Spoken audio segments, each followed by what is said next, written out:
Before we start the afternoon session, certificates of attendance will be, digital certificates of attendance will be sent to you as soon as you fill out the evaluation form, which will be, the QR code will be shown later.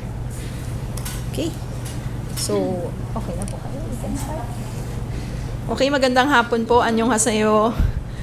Welcome to the last session of the 9th Philippine Korean Studies Symposium. I am Farah Cunanan from the UP Department of Linguistics, and I will be the moderator for this afternoon. So for this session, we have 5 papers. The first 2 will be delivered by 2023 UP-KRC principal investigators. Each group of presenters will be given 30 minutes to be followed by a 10-minute Q&A. Next, we will have 3 research presentations by invited speakers. For the 3 set of speakers, each group will be given 20 minutes to be followed by a 10-minute question and answer. Okay.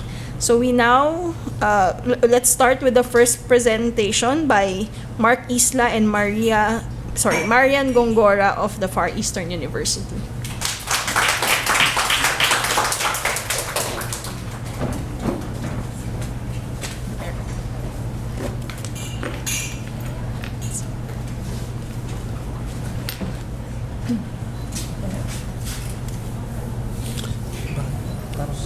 Sa akin yung PowerPoint na lang.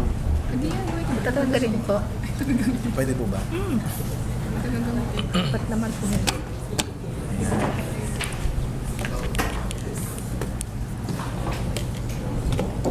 Hello, good afternoon. Good afternoon. Yes. Yeah. Yes, so we're still arguing on who should go first. But we've been talking about this paper since 1 o'clock in the morning. So,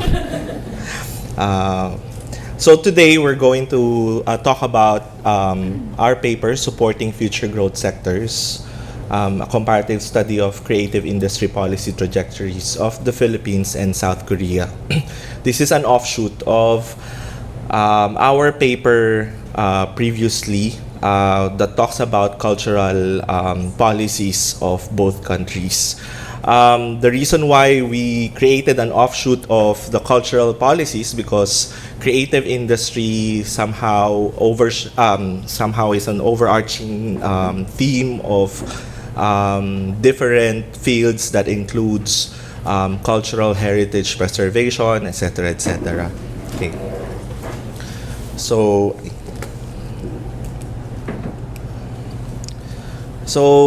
in the contemporary global economy, creative industries have emerged as significant contributors to economic growth, employment generation, and cultural enrichment. And recognizing the transformative potential of these sectors, countries worldwide are formulating strategic policies to nurture and leverage their creative industries. Among the diverse array of countries actively engaging in creative industry development is the Philippines and South Korea, which presents compelling cases characterized by unique historical, cultural, and socio-economic contexts. So the Korean development experience is considered a miracle not only of transitioning from aid recipient to donor country after the devastation of the 1950 Korean War, but also overcoming the Asian financial crisis in 1997 to 1998. So as of 2013, the Korean government had already organized creative economy as a vital economic strategy, thus involving various ministries and agencies. While it was only in July 2022 when the Philippine government finally adopted the Creative Industries Development Law, Republic Act 11904, which aimed at boosting the global competitiveness of countries' creative industries. So the following are the research questions. How are the government policies toward the creative industries of the Philippines and Korea similar and contrasting? What are the various initiatives of the governments and various sectors in relation to their creative industries? And what are the issues faced and the potential synergies by the creative industries of the Philippines and Korea? Of course, we employed interview and the use of relevant government documents and other secondary data. So, for the related studies, my reliable partner will talk about. Okay, so we looked at the first theme that we looked at for our related studies is the concept of creative economy. And of course, when we talk about creative economy, we cannot move past John Hawkins, who coined the term creative economy, which of course is the transactions that comprises the trade in terms of economic values attached to products or services of creative activities. And Hawkins also wrote that through creativity, though creativity is the most important raw resource and also the most important economic products, the governments are still fixated with traditional manufacturing and services. Actually, at the center of the creative economy, we also see the creative industries, which of course UNCTAD defines as that the cycles of creation, production, distribution of goods and services that use creativity and intellectual and capital as their primary outputs. But of course, the problem is that governments would have different scope in terms of the term creative industries. Okay. And then, of course, Rail and Ysla also wrote that the governments were driven to turn their attention to creativity due to a combination of factors, which, of course, due to the economic slowdown and also, of course, brought about by cultural globalization, the concept of cultural influences that we get out of cultural globalization. And also, the increase in the economic and labor potential of national economies through meeting the creative industry product demands of the domestic market, so meaning the local consumers, can become the foundation for overseas export of such products, which would be the base of entering the global market. So we start with, according to their study, you have to start with the domestic economy. The OECD also recognizes the importance of cultural and creative sectors, which they call as the CCS, as an economic driver locally, particularly through the generation of job opportunities and income, which will eventually contribute to the national economy. Okay. Now, we also like, as the paper is a comparative of the creative industries, we see that there is an interest on the economic benefits of creative industries, especially because there are countries, especially developed countries, who experience development, and especially the creative industries of many countries, we see that they are providing this model to other countries who aspire to also achieve the same development. And so states also began conceptualizing their own definition, scope, and measurement. Sa UK? Gusto mo yung sa UK? Yung sa UK? Gusto mo sa UK? Okay na yan. Okay. So now, let's look at the preliminary findings because this research is still an ongoing research. So let's look at the preliminary findings. Okay. Okay. So, even though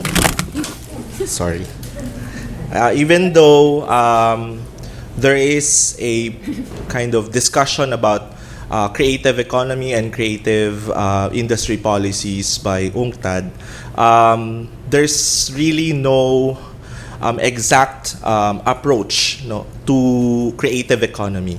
In fact, a lot of literature talks about the creative economy should be approached based on the domestic context of countries. Okay, so although there are many related studies that compares, for example, the United Kingdom creative economy policy and Korean creative economy, there are of course a stark contrast between the two.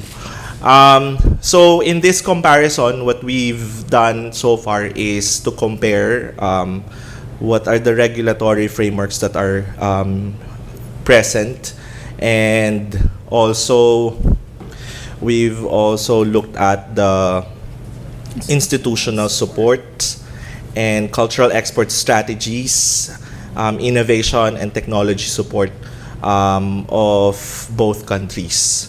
So for the regulatory framework, of course, it's no surprising that South Korea established a robust regulatory framework for its creative industries, leveraging the global popularity of the Korean wave or Hallyu to promote its cultural exports. In fact, in many related studies, there are people saying or arguing about whether the government really is responsible for the boom of Korean creative industry. But of course, we recognize that there are privately led initiatives in terms of the creative industries. But according to Haekyung-lee, the government institutions and the framework that it creates legitimizes the different initiatives like cultural preservation and other developments from other sectors. So the government has implemented various policies and initiatives to support the sectors such as K-pop, K-drama, K-beauty, including funding for training programs, subsidies for cultural exports, and other diplomatic efforts to expand the market access. In the case of the Philippines, as we've already mentioned, it's still in an early stage of development. So while there have been efforts to promote cultural industries through legislation such as the Philippine Creative Industries Act, the implementation and enforcement of these policies had been limited. In fact, if you're going to look at the Creative Industries Act, the content is more on the establishment of the Creative Industry Council. That will create the plan for the creative industries. So it doesn't really cover the creative economy itself. Okay, so and we see that there is still a need to create other regulatory frameworks so as to better perhaps the performance of the different sectors under the creative economy. For the institutional support, South Korea government plays a proactive role in supporting its creative industries with dedicated agencies such as Ministry of Culture, Sports and Tourism, Korea Creative Content Agency, and other related agencies or ministries of the government. Similarly, in the case of the Philippines, under the Philippine Creative Industries Act, it also enjoined the Department of Trade and Industry, National Commission for Culture and the Arts. These institutions are involved in promoting cultural industries. However, there is a lack of centralized authority and funding dedicated specifically to create or to the creative sector, which in fact the Creative Industry Act is trying to address. Okay, so somehow we see the fragmentation hampers the effectiveness of policy implementation and of course limits the industry's growth potential. For cultural export strategies, South Korea's creative industry policy are heavily focused on promoting cultural export as means of enhancing soft power and economic competitiveness. So, in fact, there are scholars who view this as a very neoliberal policy of South Korea. And the success of Korean Wave has led to strategic investments in content production, distribution networks, and cultural diplomacy efforts to capitalize on global demand for Korean entertainment and cultural products. While in the Philippines, we have yet to fully harness its cultural assets for international market penetration, although there are already efforts coming from private sectors. We still don't have the a cohesive effort coming from both the private and also public sector. So, although there are, fragments of Filipino talents and creativity that are recognized globally. For example, one of our colleagues are doing a study on creative industry of Filipinos in United Arab Emirates, because there are, in fact, successful Filipinos who were able to build their business in creative industry in UAE. For innovation and technology support, South Korea, of course, places strong emphasis on innovation and technology as drivers of creativity and competitiveness in its creative industries. While in the Philippines, we've already recognized the importance of innovation in the creative industries, but efforts to support technological development and adaptation have been sporadic and, of course, limited in scope. Because in one of our interviews, in fact, some government offices recognized they still don't have an idea how much the creative industry is actually bringing into the Philippine economy. Although, I think this morning I was able to see an article from Inquirer that talks about how much the creative economy had brought into the Philippine economy. Okay, so it's like billions of pesos. But the statistics comes from the Philippine Statistics Authority. So we have yet to include it in our paper. So the lack of infrastructure, funding, and technical expertise in the Philippines poses challenges to Filipino creatives seeking to incorporate cutting-edge technologies into their work and remain competitive in global marketplace. While in Korea, government initiatives such as the Creative Economy Promotion Fund and support for research and development in cultural technologies underscore South Korea's commitment to leveraging technological advancement to fuel creative sector growth. There are documents that talks about the strategies of South Korea. In fact, in 2013, they've created the strategies on how to further enhance the creative economy. And then after or post-COVID-19, they somehow reassessed and create another strategy for the creative economy to further develop, especially given that it was hampered by COVID-19 pandemic. So, yes. Okay, so now let's go to the issues and potential synergies that we found through our research. So first is challenge with measuring in the actual economic contribution, or the overall economic contribution is something that is hard to measure in terms of the creative economy or the creative industries. So quantifying the number of jobs created and also the income, especially that many of the members of the creative industry belong to the informal economy as well as secondary. Some of them are doing part-time or doing it as part-time or non-standard forms of employment in the countries pose a challenge to governments to appreciate the actual or the overall economic contribution of in the creative industry. And this is very true in the case of the Philippines, especially according to our participants. Many Filipino creatives are considered either informal, non-standard forms of employment. Some of them do not even have government IDs. So that's a problem, especially during the COVID pandemic. It was hard to track the number of creative or the people in the creative industry who were affected, and the government could not support them because they do not have any government ID to even present and even tell the government that they are in need of employment during the COVID pandemic. So given this circumstance, it is truly difficult to measure the full economic potential or what can the creative industry contribute to the economy or to the country.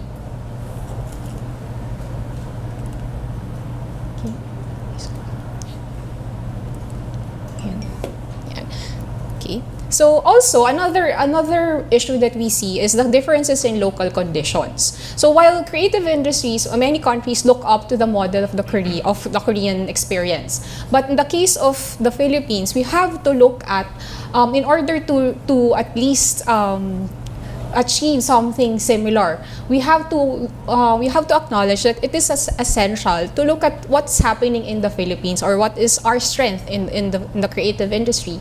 So countries seeking to achieve similar development of globally competitive creative industry should not also hasten the process. Let us remember that the Korean experience is not something that happened overnight. That what we call as the miracle of the Han River did not happen in just one year or so. So we have to also go through a process that when we will be able to be ready to enter the global market. So the Philippines should first focus on meeting the demands of the domestic market, just like what happened in Korea. In Korea, they first met the demand of the Korean public, the demand for globally competitive also industry. So before they started exporting their creative industry products, they first focused on what is something that the domestic market can consume. Okay. But of course, in the case of the Philippines, we can also say that in our sources, they mentioned that the Philippines is considered, particularly in terms of the animation sector, as well developed. So that's one thing that we can look at in the case of the Philippines. So another problem and issue in terms of the Korea and Philippine creative industries is the concept of copyright issues and illegal downloads. So one of the problems is even the Korean music industry experienced reduction in terms of profits because of the illegal downloads. I know maybe some of you will be guilty of this, but it is also important to note that this is also hurting the profits, especially what the artist can get out of the creative product that they have produced. So for the MCST, in the case of Korea, they had to strengthen the copyright protection to address this problem. The ministry actually called on the music streaming sites to negotiate the business setup wherein they want to make sure that artists and creators will be able to get the right amount of profit. Okay? And then, in the case of socioeconomic impact of creative industry, we see that the effects of the CCS on economy and society is, as we mentioned, difficult to assess. But even though that's the case, there should be a change in the mindset of both local and national governments on the sector, viewing it as a cost. Now, we have to view it as an economic and social investment because it has socio-economic impacts. So CCS could provide or could contribute to the economy through taxes and the creation of jobs. It can also contribute to the country by through the placemaking, wherein cities and regions can become more attractive for investors, visitors, settlers, and people with skills and talents to settle in. And also, local festivals are also income generating. So in terms of the local economy, we can look at local festivals as something that can be a source of income. So for example, in the case of Sinulog Festival, according to our respondent, the Sinulog Festival earned about 50 million from hotel, restaurants, and salaries of workers alone. And this kind of income generated through these local festivals can actually help in the development of more local programs. It can also contribute to the society, such as aiding in the improvement of well-being and community cohesion. So creative industry products especially, we can see, for example, in the case of PETA was asked to perform for the distressed community of some local communities to improve the mental well-being, especially after they experience the natural calamities. PETA actually now has the what they call as the arts-based psychosocial support workshops for survivors of calamities. So, and this is happening on both local and national levels. So we see that arts and culture is not only more engaging, participatory, and also an inclusive approach that is non-threatening. And that's why they consider it as effective in terms of contributing to the society. Okay.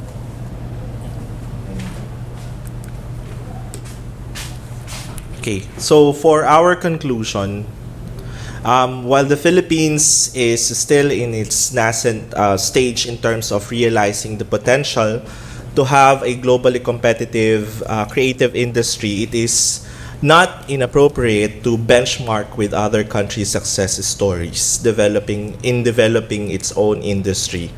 Although, before venturing into global market, the Philippines must first meet the demands of its domestic market, the development of the different, specifically in our country because we are archipelagic. So each region has its own uniqueness and needs, no, for us to be able to develop the market. So one of which is the development of regional creative hubs wherein domestic growth engines could be activated.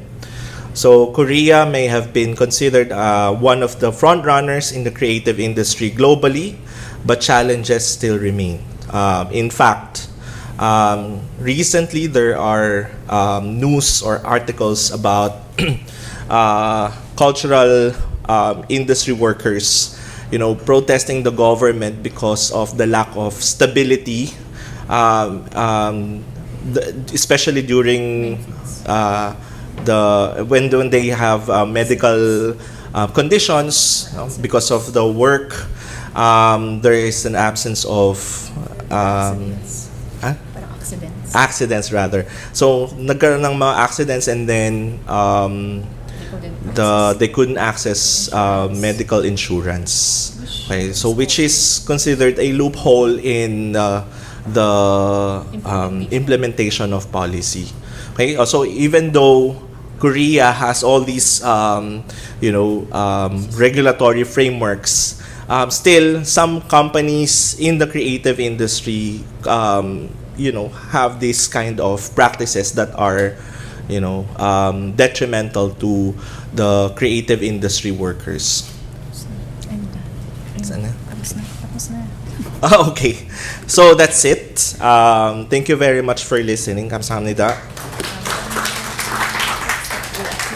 Very much. So we now open the floor for questions.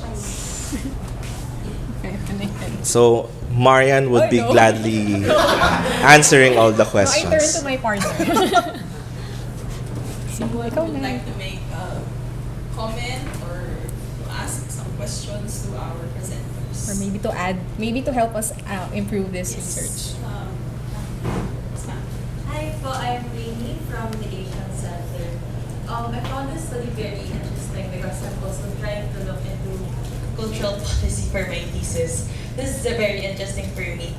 I guess my question is, do you think, or have you done studies, or have you looked at how the private sector, I guess, works alongside these policies that the government has? I know you mentioned earlier that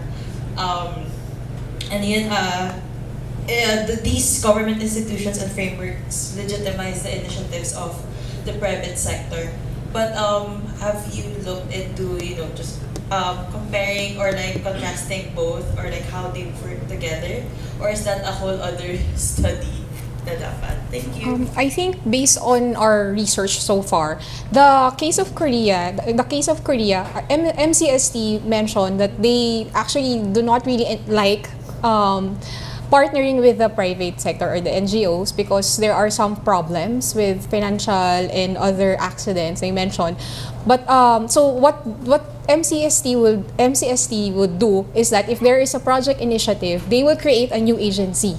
They would create a new agency out of it, and then that would be under the MCST. But in the case of the Philippines, I think we have different agencies. It's just that it's not under one regulatory body. So that's really the problem. It's very scattered. So at least in the case of Korea, the MCST has this control in terms of that. Okay. But with the partnership of the Philippines with private sector, I think maybe that would be another study. But so far, we have not seen any research on that. based on interviews, there's no partnership between the government and the private sectors so far. The initiatives of the different cultural organizations are of their own. The funding are gathered by these individual organizations, and that's exactly the point, no, where we want to emphasize there's a need to create this plan and strategy for the Philippine government to create support for these organizations. Otherwise, there are many organizations that have already, folded because of the lack of perhaps institutional support or funding from or a stable funding from the government or other sectors. Thank you. Any more questions? Explain. Good afternoon. I'm Manny Manuel from the School of Business here at UP. Just wanted to ask. You mentioned that the Philippines just recently came up with the Creative Industry Act. But the only thing about it is it was just about the creation of a council.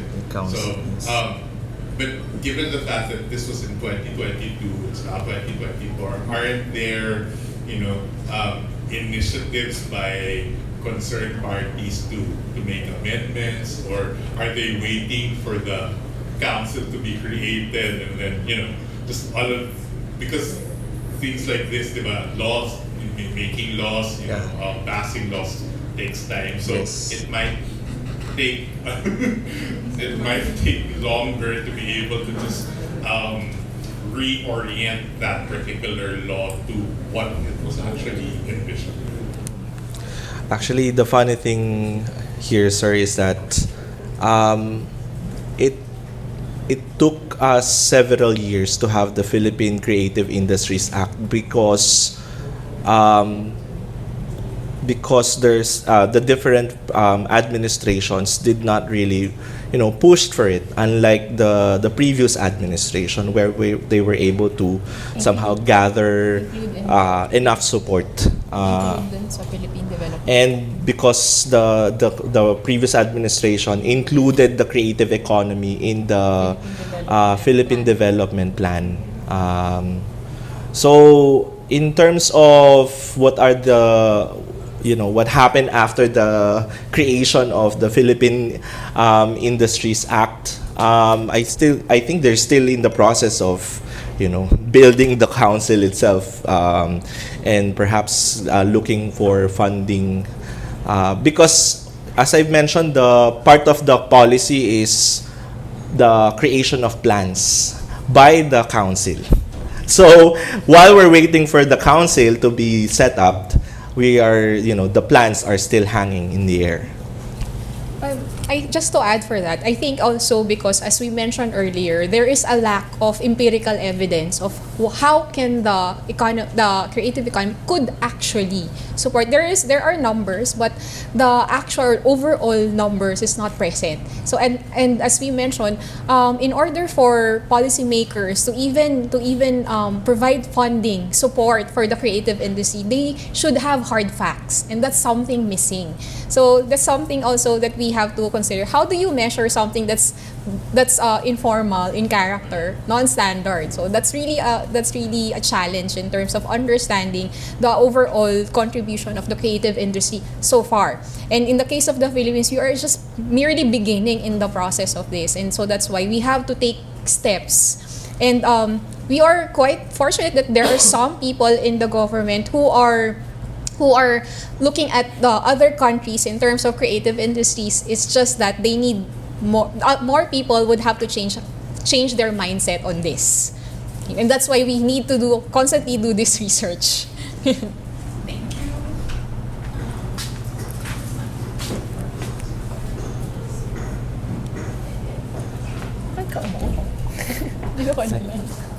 This is not a question, it's a suggestion, because just this February, the Eddie Garcia bill was passed to Senate. Maybe it's something that you would want to also look into and see how it will be like enacted into the Right. yeah, in the Thank you. Actually, yes, we included it because the protection of artists is also, part of the creative economy. Yes. Thank you very much for that suggestion. And then our last question. Thank you very much for your presentation. I think it's very useful from the policy perspective. I have 2 points to share and wish to hear your opinion. I think the first point, South Korea's success is actually because it's focused on international market rather than domestic market. But that's what I feel. So I think the case that Mark mentioned about Philippine success in the UAE has taken the starting point. And from my personal opinion, rather than focusing on domestic market, and that's just personal opinion. Second point, we also have a big debate in Thailand about this. Learning from South Korea, that what should be the real model, and we find that it should be private sector leads, government supports. Why? Because government changes every 5 years in your case and 4 years in our case, and we find that although we set up organization, it may be used in the future when the government changes, they just don't care. No budget, and something like that will be happen. So what I found from the South Korean case is that because they have YG, have SM, rather than KOGA or Ministry of Culture itself. So I think perhaps we should make a kind of the leading entertainment Industries, companies or, cultural companies, firms instead of this. That's just my observation. Right. Thank you. Yes, I actually agree on that. No, but what we're arguing about in terms of developing the domestic market, because in one of the interviews we conducted, people are saying that the different provinces in the Philippines don't know how to market the cultural heritage that they have. So there is a need for them to be able to have a framework in order for them to promote and also to attract people in their provinces. So I think that's the start on the aspect of cultural promotion of the creative industry. But we do agree that in other areas, private sector-led initiatives, we have a lot of talents in terms of animation and also fashion, gaming industry, but the lack of regulatory framework and institutional support hampers the development of these private sector initiatives. Thank you. Just a short comment from me. Maybe we also have to look at how the society itself looks at cultural heritage, Yes. Creative. Right, creative like industry. what happened in Bohol, right? What happened in Bohol doesn't stay in Bohol. Because we have news about Apple and the Marikina. Yes. Yes. Hey. Thank you very much to our presenters. Let's give them a round. Thank you very much.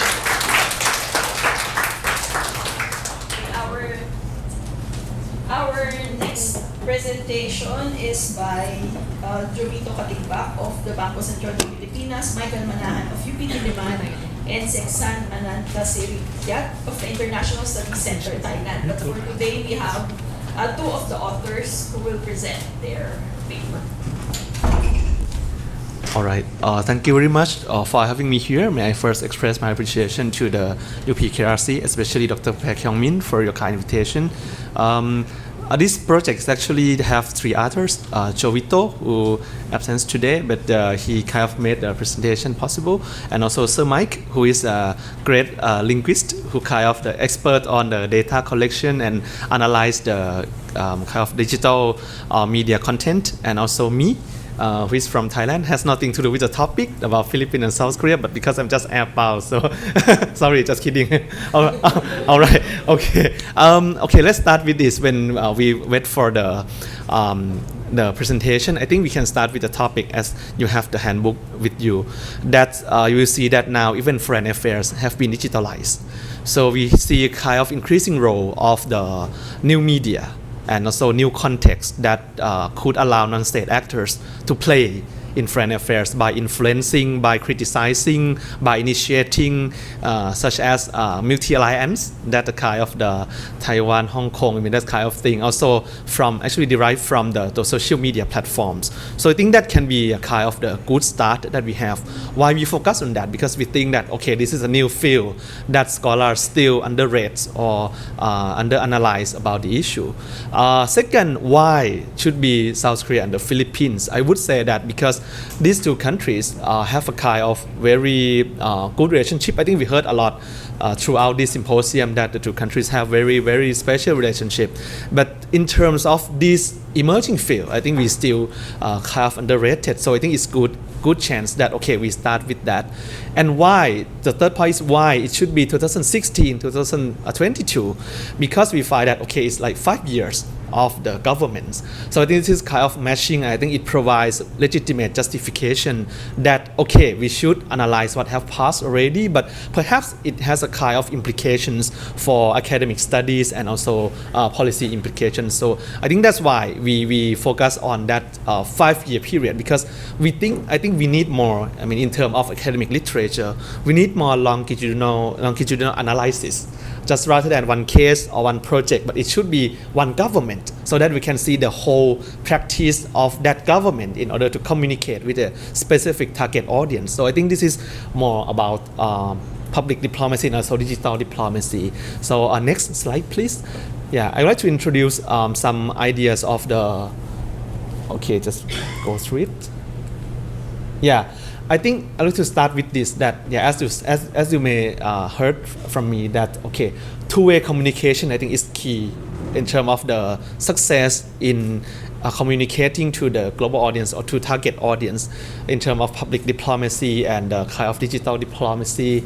So I asked this question here: how has Filipino netizens responded to digital diplomacy efforts through Facebook of the Embassy of South Korea to the Philippines from 16 to 2022? Actually, this research builds on the previous year's presentation, that we also did the same issue about kind of the pattern of communication.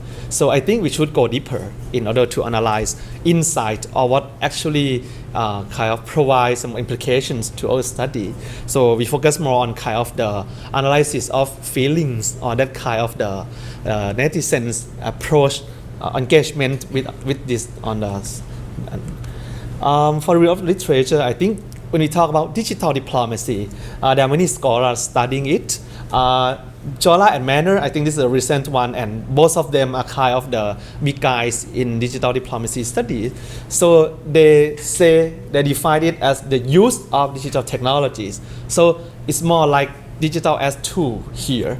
But the Diplo Foundation, they open a new space of study of digital diplomacy. They say digital as a kind of issue in foreign affairs, such as AI or kind of the advent of the kind of the technological issues in foreign affairs. So perhaps you can just frame as like, okay, digital diplomacy as tool and as issue, but this article we will treat digital diplomacy as tool of public diplomacy in order to including virtual communication channels and metaverse by ministries of foreign affairs and internal organizations to communicate with each other and general public. So this is why we justify it as diplomacy. Otherwise, every international activities could be defined as diplomacy, but I think it's not. So we should kind of frame it, whether this is diplomacy or not. And as you can see here, that is more about communication. So public diplomacy is actually one part deals with the international relations. Another part, it deals with communication. So it's more like IR and PR, international relations and public relations. So we focus more on kind of internal audience, domestic audience. What is the audience of this kind of communication? And also it has disrupted the way that public opinion is shaped and influenced. So I think this is key importance here. These are some kind of cases or literature that analyze social media before. The first one, Jola and Jiang, they wrote an article to analyze the diplomatic strategies of EU, US, and Japan in China through agenda setting and its impact towards Chinese audience via Weibo. Yeah, and the second one, oh boy, he studied international agenda building by observing similarities and differences in Twitter. So I think now, if you check the digital diplomacy, there are kind of analysis on Facebook, Twitter, not yet TikTok. I think I try to search and dig it, but not yet TikTok. But Weibo and that kind of the different social media platforms. So this is the kind of the way that they do it. But the reason why we choose Facebook, because we think this is the key communication channel. So we try to kind of ratify what we have done and what we plan for the research. And the last one, I think, is the kind of cases. You will see that, okay, there are many cases. This is one of the cases, like crisis communication in Gaza conflict in 2022 and 2024. Also issues as well, that digital diplomacy also deals with the humanitarian aid and crisis management in Haiti and Japan. In Asia, Muhammad Itefak, he's kind of very, very diligent scholar working on this. He compares governmental usage of Facebook and Twitter by Indian and Pakistani for digital engagement. So he has really big data. And I think this provides very useful methodology for us, because we think we want to do kind of big data analysis as well in order to see the whole picture of what they did and how could or how should we perceive kind of the interactions or engagements between embassy and also audience. The last one is the case of Indonesia. So Southeast Asia is now an emerging case study. Latin America is another one. So this is the case of the Korea's digitalization. I think Korea is, although we have realized Korea as a kind of the country that has been working very hard on cultural popularity, but in terms of public diplomacy, there is an article written by former Ambassador Ma Yong-sam. He says that Korea is latecomer in terms of public diplomacy. It's just about cultural promotion. It's just about private sector works on their own. But the government just jump into this process to kind of utilize cultural heritage components to maximize benefits in terms of foreign affairs and negative and positive national image. So I think that can be one thing. And yeah, this is what I explained already. Latecomer is one of them. Jeffrey Robertson, 2017, he posted South Korea lacks in executing public diplomacy in digital sphere, because we found that South Korea is still, that kind of approach they use is more like very formal way. When they post on Facebook, it's more about their PR, what they have done as activity, but not to kind of invite engagements or any kind of build more kind of the positive engagements or image or ideas with the audience. I think they still have that problem. And this is actually, as I said before, that this work builds on our work the previous year, that New Southern policy under Moon Jae-in's government kind of a key push factor that provides context for South Korea to increase its engagement with Filipinos in terms of the kind of digital sphere. So it's more than just kind of the government to government relationship, but it's more about government to people relationship. So we focus more on this area.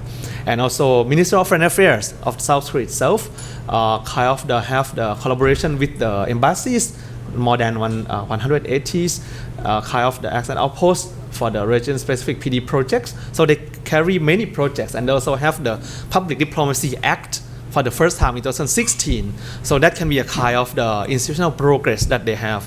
And I think many Southeast Asian countries, including Thailand, we still lag behind South Korea on that.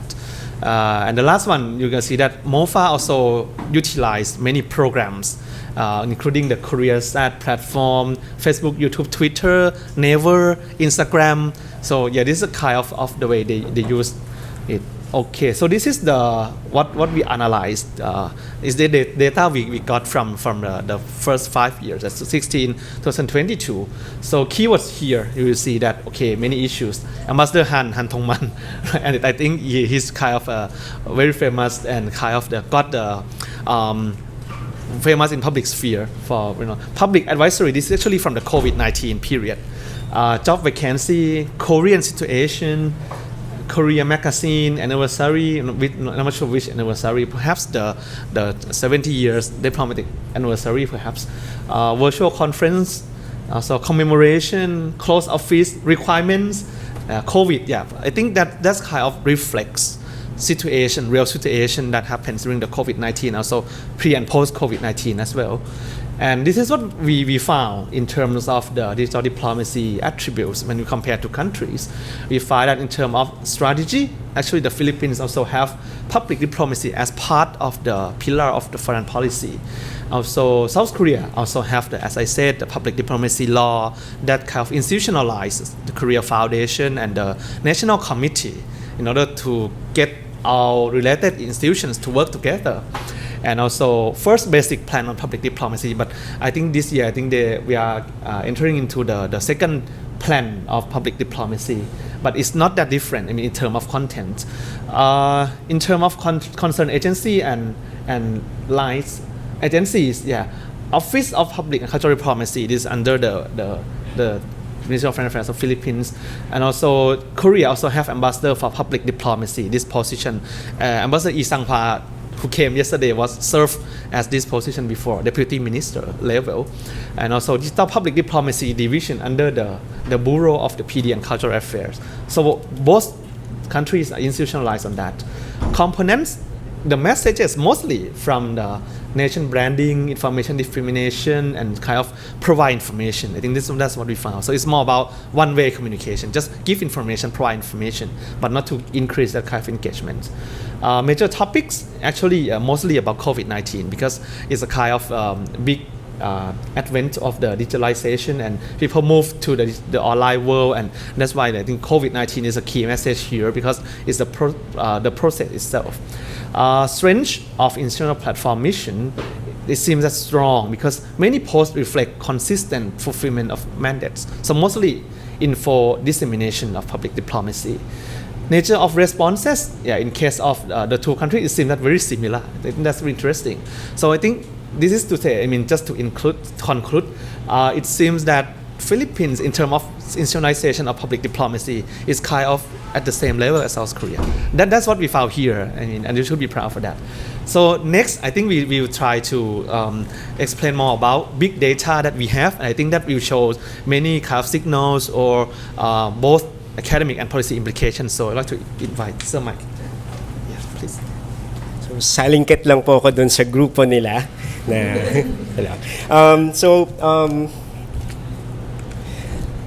So to meet one of the research objectives, which is to understand the role of social media posts and interactions in shaping digital diplomacy strategies, I will outline the methods we employed and the quality of data we collected. This study employs a preliminary thematic analysis approach to examine the similarities, differences, and emerging patterns in how two foreign ministries and their related entities in South Korea and the Philippines utilize social media platforms in their digital diplomacy efforts. To enumerate, ang tiningnan po namin are Facebook, Twitter, and Instagram social networking sites.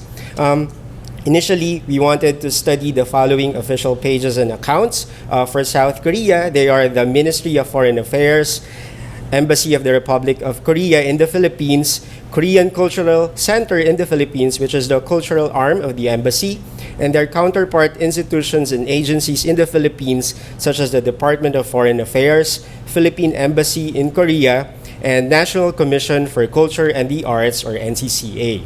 The selection of these agencies for this study is primarily because of their centrality to the diplomatic and cultural exchanges between South Korea and the Philippines. So a total of 13,077 posts from these accounts were collected for the period July 2016 to June 2022. However, due to time and resource restrictions, we were only able to finish the two social media accounts in Facebook of the Embassy of the Republic of Korea in the Philippines and the Philippine Embassy in Korea. So 768 posts of the total number are from the Korean Embassy, and 1,389 are from the Philippine Embassy during this specified time frame. For this iteration of the study, we will focus on the completed Facebook dataset for the Embassy of the Republic of Korea in the Philippines. In gathering data from the Korean Embassy's Facebook account, we didn't just look at the posts, we also kept track of how many likes and shares each got, as this may help us understand how people interact with the embassy's posts. We also looked closely at what each post was about, introducing themes for each one of them. For Embassy of the Republic of Korea in the Philippines, as mentioned earlier, there were a total of 768 posts made in the identified period of 6 years. And from that, 2,768 word or phrasal tokens were gleaned from the thematic coding of the posts. From the Korean Embassy, the top topics in terms of frequency were about, which I think you've seen earlier, were about COVID-19 and public advisories. And other notable themes include holidays, job openings, and anniversaries, which I think would give us a clear picture of the variety of content shared by the embassy. Now, for the succeeding slides, we will see the top posts from the Embassy of the Republic of Korea in the Philippines.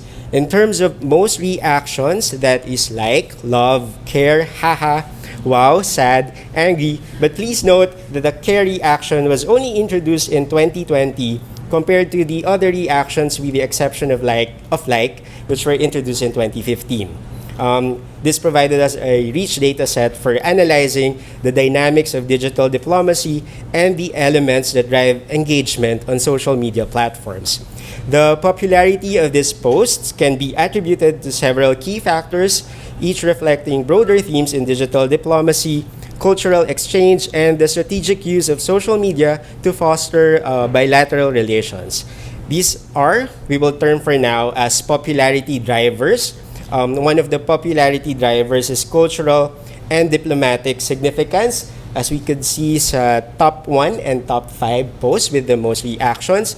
Posts that announce significant policy changes or diplomatic milestones, such as visa-free entry to Jeju Island and Yangyang, resonate deeply with audiences due to their direct impact on travel and cultural exchange opportunities. Such announcements are highly relevant to the audience's interests and aspirations, explaining their widespread popularity. Another popularity driver would be cultural exchange in celebrations for top 2, 4, and 8. Posts featuring cultural exchange festivals, celebrations, and traditional performances showcase the vibrant cultural interactions between Korea and the Philippines. These posts, we think, appeal to the audience's interest in cultural diversity and the arts, enhancing the embassy's role in promoting mutual understanding and appreciation between the two countries. Now, for another popularity driver is humanitarian aid and solidarity. Now, the posts highlighting humanitarian assistance like COVID-19 test kit donations and aid for volcanic eruption victims underscore a commitment to solidarity and support in times of crisis. Now, these acts of goodwill are not only pivotal in strengthening diplomatic ties, but also evoke a strong positive response, mainly gratitude from those who commented from the public, which may reflect well on the donor country's image. And another driver would be engagement with local events and personalities, such as for the posts in top 6 and top 10. Incorporating local events such as the election of a new president or the passing of a former president into the embassy's communication strategy demonstrates a recognition of the host country's socio-political landscape. Engagement with local personalities further amplifies this effect, making diplomatic messages more relatable and impactful. Also, there is finally the educational opportunities popularity driver. Announcements about educational programs, scholarships, and workshops offer tangible benefits to the audience, catering to their aspirations for personal and professional development. Now, these posts align with the embassy's role in fostering educational exchange and building people-to-people connections. So aside from what we've seen earlier, we also identified the top 10 posts with the most comments on the Facebook page of the Embassy of the Republic of Korea in the Philippines, which we think further reveals and supports several key aspects of digital diplomacy and audience engagement. The key themes proposed with the most comments are visa policies and travel announcements, which comprises of the top 1, 2, 3, and 9 and 10 posts. So half of the top 10 are about visa policies and travel announcements in terms of posts with the most comments. So posts about, again, visa-free entry to Jeju Island and Yangyang, resumption of visa services, and changes in visa issuance procedures generated significant audience interaction. Also, the transition to label-free visas and the emphasis on digital procedures for visa applications and other consular services illustrate the embassy's adaptation to technological advancements. Also, the audience's active participation in the conversation around these topics signal the importance of keeping them informed about changes that affect their travel and legal status. Another key theme we saw was cultural diplomacy, top 4 and 6. The online celebration of Korean National Foundation Day and cultural festivals show the embassy's efforts to promote Korean culture and foster mutual understanding. Another key theme is educational opportunities for 5 and 8. The Global Korea Scholarship announcements highlight the role of educational diplomacy. And lastly, humanitarian assistance. So, as in for the top 7 posts, the announcement of COVID-19 test kit donations to the Philippines exemplifies the use of digital platforms to highlight cooperation and solidarity in times of crisis. Now, based on the selected posts presented, namely the top 10 posts with the most reaction and most number of comments, here are some insights on audience engagement. First, there is demand for information. The volume of comments indicates a strong audience demand for detailed and timely information on policies affecting travel, legal status, and educational opportunities. We could also pivot community as a resource, as we've seen in the active discussions and queries in the comment section that highlight the role of the embassy's Facebook page as a community resource where individuals seek and share information, suggesting the importance of responsive and interactive digital diplomacy. There is also engagement beyond information dissemination. The engagement on cultural and celebratory posts indicates that the audience values opportunities for cultural participation and learning, suggesting that digital diplomacy efforts should balance informational content with initiatives that promote cultural appreciation and exchange. And lastly, there's also feedback on policy communication. The reactions and comments on the embassy's posts serve as crucial feedback, shedding light on how clear, relevant, and well-received their messages are. This feedback can significantly inform and enhance future communication strategies for digital diplomacy. However, it's important to acknowledge that even with the utmost clarity in content, some individuals will still seek further clarification or confirmation, highlighting a continuous need for responsive and engaging communication practices. And I think if you're a social media handler, I know alam niyo yung experience na kahit nakapost na yung information, may mga tanong pa rin. Yan. And now for some caveats, analyzing only the top 10 posts for insights into digital diplomacy can indeed offer valuable perspectives on what garners significant engagement and interest from an embassy's audience. But this method risks neglecting the rich, nuanced narratives also found within less popular posts, potentially bypassing alternative viewpoints or insights that could deepen our understanding of an embassy's digital diplomacy strategy. Relying exclusively on engagement metrics such as likes, shares, and comments as indicators of a digital diplomacy initiative's success may obscure other critical measures of impact. These include shifts in public opinion, heightened awareness of issues, or tangible offline diplomatic achievements that stem from online engagements. This emphasis on quantitative engagement metrics might inadvertently overlook the qualitative dimensions of diplomacy, such as fostering relationships and cultivating trust. And furthermore, concentrating solely on the most popular posts might mean, again, highlighting we could miss valuable feedback from the audience present in the comments of other less prominent posts. In summary, while the analysis of top posts undeniably serves as a useful tool for identifying topics that resonate with the public, adopting a more inclusive approach that encompasses a broader range of posts could offer a more comprehensive view of an embassy's digital diplomacy efforts and audience engagement. Expanding our analyses to include these additional dimensions could reveal further layers of audience interest and response patterns, thereby contributing to a more effective digital diplomacy strategy. And considering these dimensions, thematic areas such as crisis communication and engagement with diaspora communities, as well as using other methodologies such as case studies, mixed methods approach, and longitudinal studies that utilize the already existing data will be the next steps of this study. And I think this will also serve as an invite to other researchers na meron pong available data that you can use kung ito, I think through UPKRC. Pwede po ninyong gamitin. Thank you.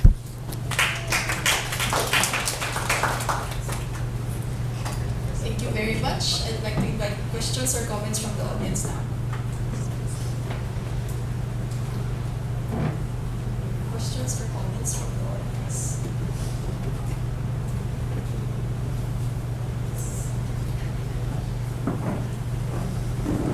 Hi, good afternoon. I'm just curious, did you, because you talked about the top 10 posts with the most number of likes and comments and shares, especially from the comment perspective, did you look into the uniqueness of the source of the comments? Because we even in Facebook posts, we tend to like comment a lot even on the same post. So did you also look into the uniqueness, just to give you an idea of the number of unique sources of those posts? And then the second question would be, this is a Facebook page, right, of the Embassy of the Republic of Korea in the Philippines, and so people like the page, people are able to follow the page, and so was there also a look into because you knew the number of people who liked, the number of people who followed, what percentage of those people, in terms of the audience engagement?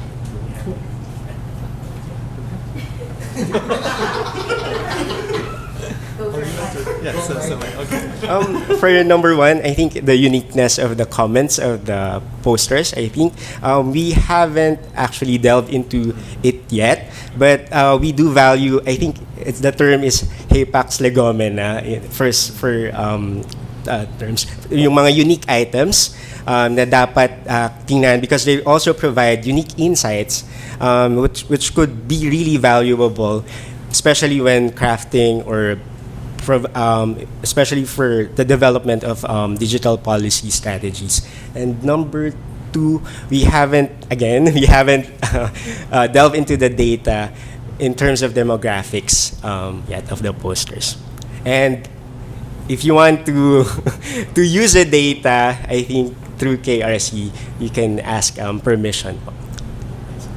Thank you. Other comments or questions from the audience?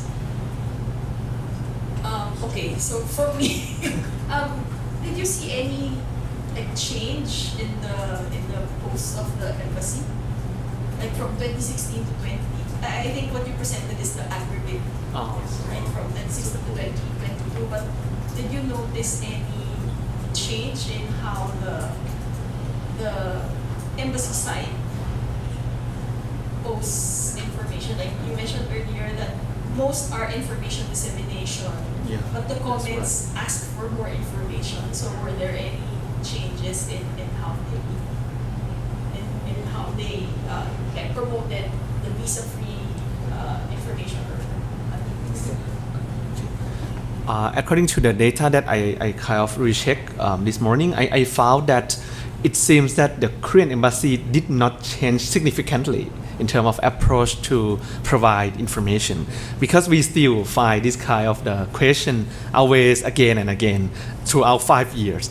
I think one thing perhaps that we did not dig that much, but perhaps it affects, I think it's about the term of ambassador, because I think this will determine policy of communication with ambassador, especially in the Korean society or Korean context that has a kind of seniority system. I think that would affect a kind of direction on how they communicate as well, because we think about 5 years as government term, but perhaps, yeah, I think that can be one point. Another one point that we should add here, that about ambassadors or policy of each ambassadors in terms of the kind of embassy. Yeah, you're right. Yes, thank you.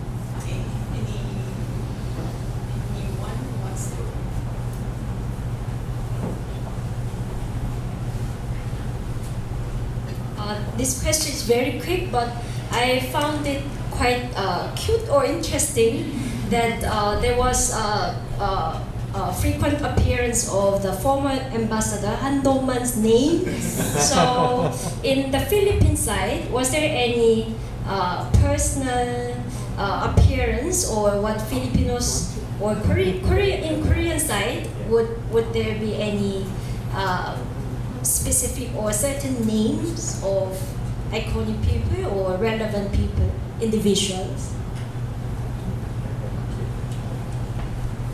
Perhaps because the data that we have now, we process now, I think it can tell about the presence of Ambassador Han in terms of kind of the diplomatic communication. But I think in order to reply your question, perhaps we can do some kind of another issue, another way that we analyze kind of the Google big data from the Philippines and analyze characteristic of Han Dong-man inside. Perhaps that's another way, because when it comes to the diplomatic post or post on embassy, it's more about what ambassador has done. So he's very active in going this way, that way, in many places. But I think that's the most content that we got about Ambassador Han in our data. Yeah. Yeah, here.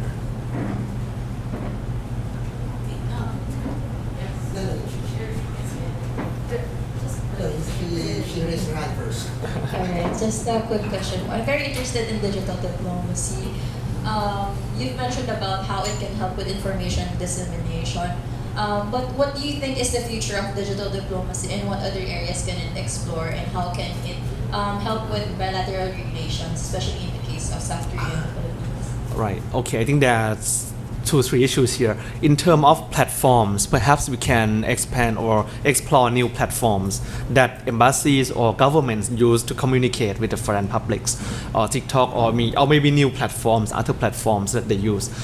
Second, perhaps the issue, I think perhaps one interesting issue is on how embassy communicate with the Koreans in the Philippines during the crisis of the COVID-19. I think we found same problems in many countries, that the embassy has to collect data and they have to talk, to share ideas, news. They have to update with the government how many people we have, where are they, and what they are doing. I think that can be one issue. Perhaps we should go dig deeper into kind of the diplomatic practice, and we may need some kind of embassy support on that. Third, I think about the case studies, because I think most of case studies on digital diplomacy is always in developed countries, always in China, Japan, South Korea, EU, are related with these countries. But how about among ASEAN countries, among South-South cooperation? I think that's still another issue that we should do. And the last one, I think I learned from the previous presentation about how we evaluate the impact. Because if we see from this data, it seems that, to be honest, the Korean embassy still do the same thing, and they don't have clear targets in terms of communication or how they create each post. They don't have that idea. They just post to inform. That's it.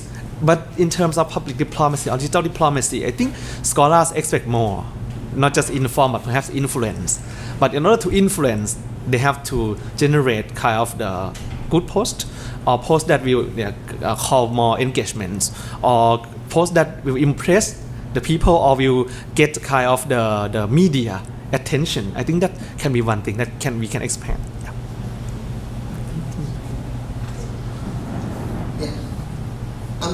it's more like a suggestion, and I would also get your thoughts on how feasible this is going to be, because we know that it's not only the embassy or like the official embassy social media pages are the ones communicating or engaging in digital diplomacy. For instance, in the case in the Philippines, I could also argue that KCC, the Korean Cultural Center, is also involved in this. Right. So probably like as a future, I'm adding 2 years, 3 years to your timeline. Maybe like to replicate what you did, but look at how KCC does it for a particular strand of digital diplomacy that they do. Because I could imagine the embassy is more like a do-all, like all channels, all means of digital diplomacy, what they will do. But for KCC, it's a specialized track of digital diplomacy. Maybe we can see that obviously the instinct there would be the engagement, the way that they post, the social media strategy, and the engagement may be more targeted, and therefore assuming that the incoming hypothesis there is that the engagement would be higher. Is this true? So something like that, especially the way that we know that Korea would still like doing the soft power thing.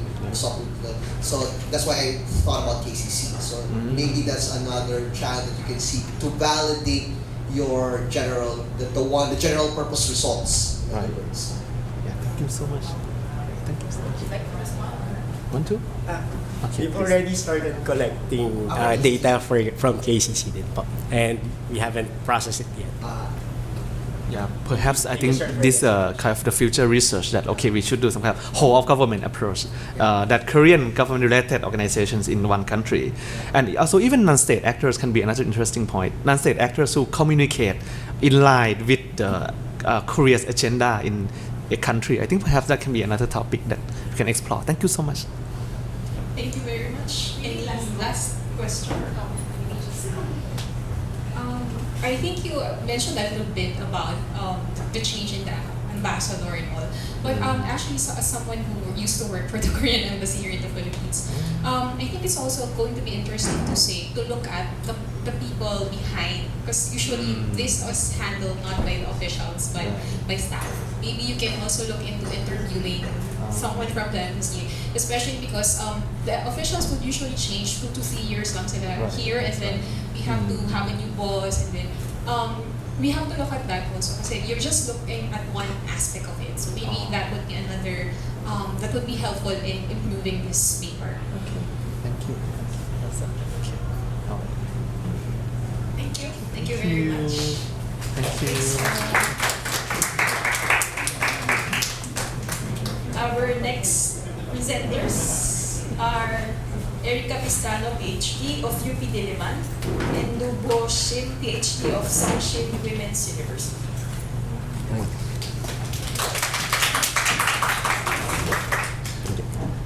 All right, so on behalf of Professor Shim, I will be doing a presentation of an ongoing research paper that we're doing, and this is on digital technologies and innovation in the global Korean wave. So, a bit of a background while we're waiting for the slides to come up.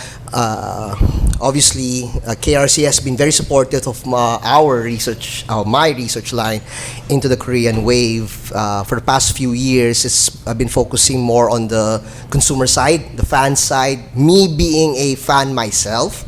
And for those who know me more intimately, an administrator of a Filipino fandom here, that's all started. Now we are transitioning to the production side, because especially during the pandemic, I've been invited to a couple of interviews on media, and always the question is, what makes Korean content such a very interesting and a very attractive case? And one of the things I've always been saying is that it's because of the production quality. Now we are moving forward to a particular driver in this study, and that is on the adoption of digital technologies. We all knew that the COVID-19 pandemic has accelerated the consumption of Korean content, thanks to the likes of Netflix, VU, Disney Plus, Amazon Prime, and so on. And post-pandemic, this has not stopped. We are still consuming content, and so this research now is like looking into the things that we are looking at on why we're doing it, and we're going to use the case study method approach to analyze our initial data. So for the purposes of this today's presentation, yes, welcome to Kwangya. So, all right. So just to set some expectations of what we're going to talk about for the next few minutes. So first of all, definitely we'll get some background on the Korean wave by the numbers, and obviously the research motivations for it.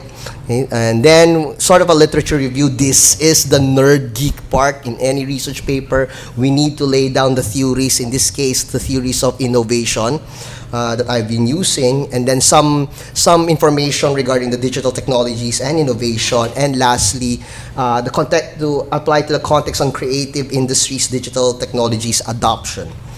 Then we will go to the meat of this presentation and case study, and then obviously we will conclude with some initial discussions and acknowledging the limitations and directions for future research. So for the introduction part, like I said, we're gonna do some numbers here. So first of all, so we're gonna do just to appreciate how big the impact is over time. So in the terms of K-pop, the K-pop business ecosystem has generated some $40 billion worldwide in a single year. So that's how big it has become. And within a year of entering the market, K-pop songs on Spotify had an average of 7.97 billion streams per month worldwide. That's a lot of streams. Okay? Many of us here would probably be guilty, when we're studying or we're working, we had Spotify in the background. That's included. Okay? So that's we one point and another contributed to this one. As for the K-drama segment, by the numbers, in 2019, Netflix reached 151 million streaming subscribers worldwide, and with an equal amount of unique hours of content streamed. This has been mostly attributed again to the rise, the proliferation of Korean dramas on Netflix, which was further bolstered in 2022 with CJ and E&M Studio Dragon specifically earning $554.3 million in revenue and reporting an operating profit of $51.7 million with the release of 32 original series domestically and internationally via various streaming platforms. Now, this was in 2022. It's 2024, and I've actually lost count of how many new dramas have been released, both in Korea, both in simultaneous with Korean broadcast or exclusively on Netflix. Okay. So because of this, obviously the numbers are fascinating and all, but I want to make sense of the digital innovation activities of the Korean wave. Okay, so the lack of in-depth case studies on the effects of the digital transformation on business and process involved, that's one glaring highlight that I've observed. And secondly, not all stakeholders appreciate how much this activity actually affects an organization. And so several aspects have been seeing it on a certain perspective, but there's not a holistic appreciation of how the whole thing works. So to this end, this paper has an ongoing paper has two research objectives. The first one is to illustrate how developments in the Korean wave either adhere or challenge existing theoretical and practical understanding on digital technologies and business model innovations. And second, to produce insights on the possible future directions for the Korean wave based on how much it adheres or challenges to said understanding of technologies and innovation. For the purposes of today's presentation, we are going to focus on the first objective. So the next part will be on the literature review. So bear with me for the next few minutes because there's no mention of any K-pop artists or K-drama artists here. We're mostly more on academic theories and concepts. Yeah. So for the first part, obviously, like this is the theories on innovation to present like the theoretical foundation on this one. So we always know that innovations create macroeconomic paradigm shifts in technology and market structures and in organizational capabilities and capacities. Now, for this particular piece of work, we are going to look at three understandings of innovation based on Abernathy and Utterbach's trajectory of innovation, Roper's value creation process, and Cooper and Kleinschmidt's innovation dimensions of performance. The itemized considerations are stated there. Now, the next part, of course, is we go into the digital technologies and innovation. Okay, so major areas of business model innovation are driven by the following areas. So the value of an organization, what offers to its customers, the segment of customers of the organization offers its value to, the organization's sources of revenue, the way value is identified, created, distributed, and captured, and the activities the organization must perform to create and offer value to its chosen customers. Now, we've seen a lot of this. Like, obviously, a lot of us have been looking at multiple dramas, multiple actors, or even the same actor seen in multiple dramas. Okay, we'll have a demonstration of that in a little while.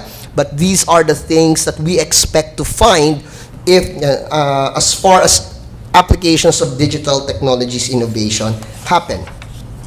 Now, we would also expect that on the organizational side, we would see major portfolio models resulting from this innovation. So either a company would go market portfolio model, product portfolio model, multi-sided model, or a portfolio of different businesses. Now, of course, we go into the context of today's presentation, which is on the creative industries digital technologies adoption. Okay, it's probably something that I would now I build on from the previous presentation on creative industries. So the creative industries are indeed complex and diverse, but what makes it also interesting is that yes, it affords some freedom, but at the same time, they're still subjected to standardized regulations. One of the most difficult to deal with is intellectual property. And that's a reason why some are not yet comfortable of going to digital technologies, simply because it overrides a lot of intellectual property considerations. Now, the digital supply chain, in this case, is an ecosystem of organizations and entities that managing many processes. So in the case, for example, for broadcast, this would mean content acquisition, production, content preparation, content packaging and distribution, and each of them would have its own set of activities. For music, it's more like music production, creation, music production development, music production manufacturing, and music production distribution.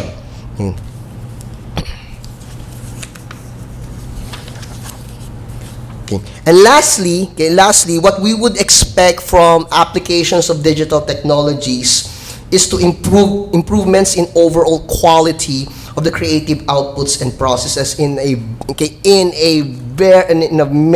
many different ways.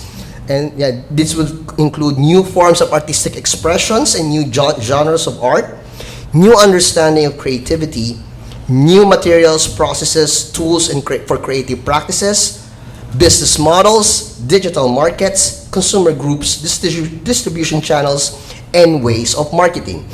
Also included are new forms of user-producer interactions and collaborations, new virtual communities of creators and innovators, and new forms of creativity. And because of the vast variety of expectations of improvements, many services are scrambling to adjust to changing consumer preferences and habits as well. So with all of those aside, we now go to the actual case study. So combining numerous sources and documentation from from previous work, I would put everything in a couple of graphs just to demonstrate how intense or how deep and how intense the whole thing actually is. So we start first with an X and Y axis on time and intensity of industry and market development. Now, according to Kim and Kwon in 2022, there are three major eras on the development of the Korean entertainment industry. The first one is the politicalization and underdevelopment, which was in the 1960s and 70s.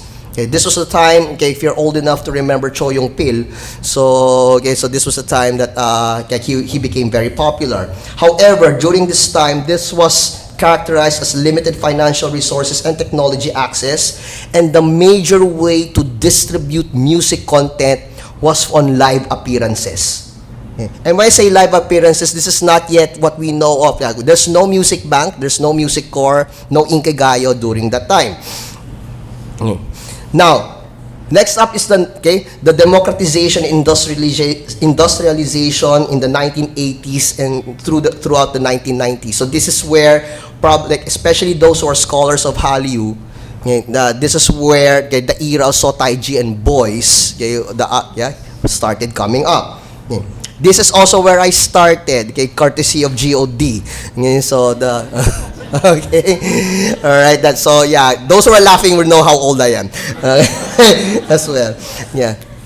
So it was also in this phase wherein we will see the development of the idol factory system. Okay? So this is where the likes of SM Entertainment, JYP, YG, the initial big three all started popping up and creating creating and producing idols as we see them now. So switching from analog to digital in terms of the technologies that we have, the introduction to PC to PC network services, as well, and the introduction of CDs and mini disc players as well. Also, collaborations with foreign producers were also starting here at this point, and mergers and acquisition of production and distribution organizations were also starting here. And then, business models were dependent on top management know-how.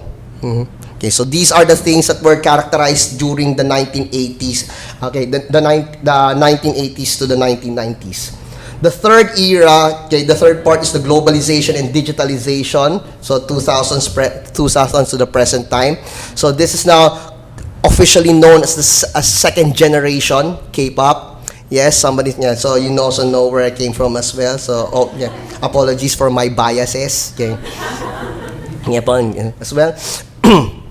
But also in this case now, this is now characterized by accelerated investments in digital technologies, intensified competition from international distributors, the rise of other streams of revenue such as vlogs and behind-the-scenes footage, improved efforts to reach out to audiences, intensified challenges and regarding profit sharing and unauthorized access. So that's where the characterization of the globalization and digitalization from 2000 onwards happened.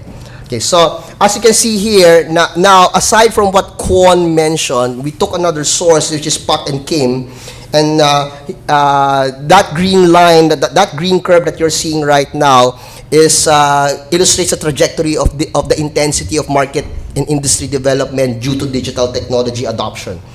Okay, so they characterize this as two phases. The first one is digitalization or the introduction phase, and the second part would be the digitalization 2.0 or the routinization phase.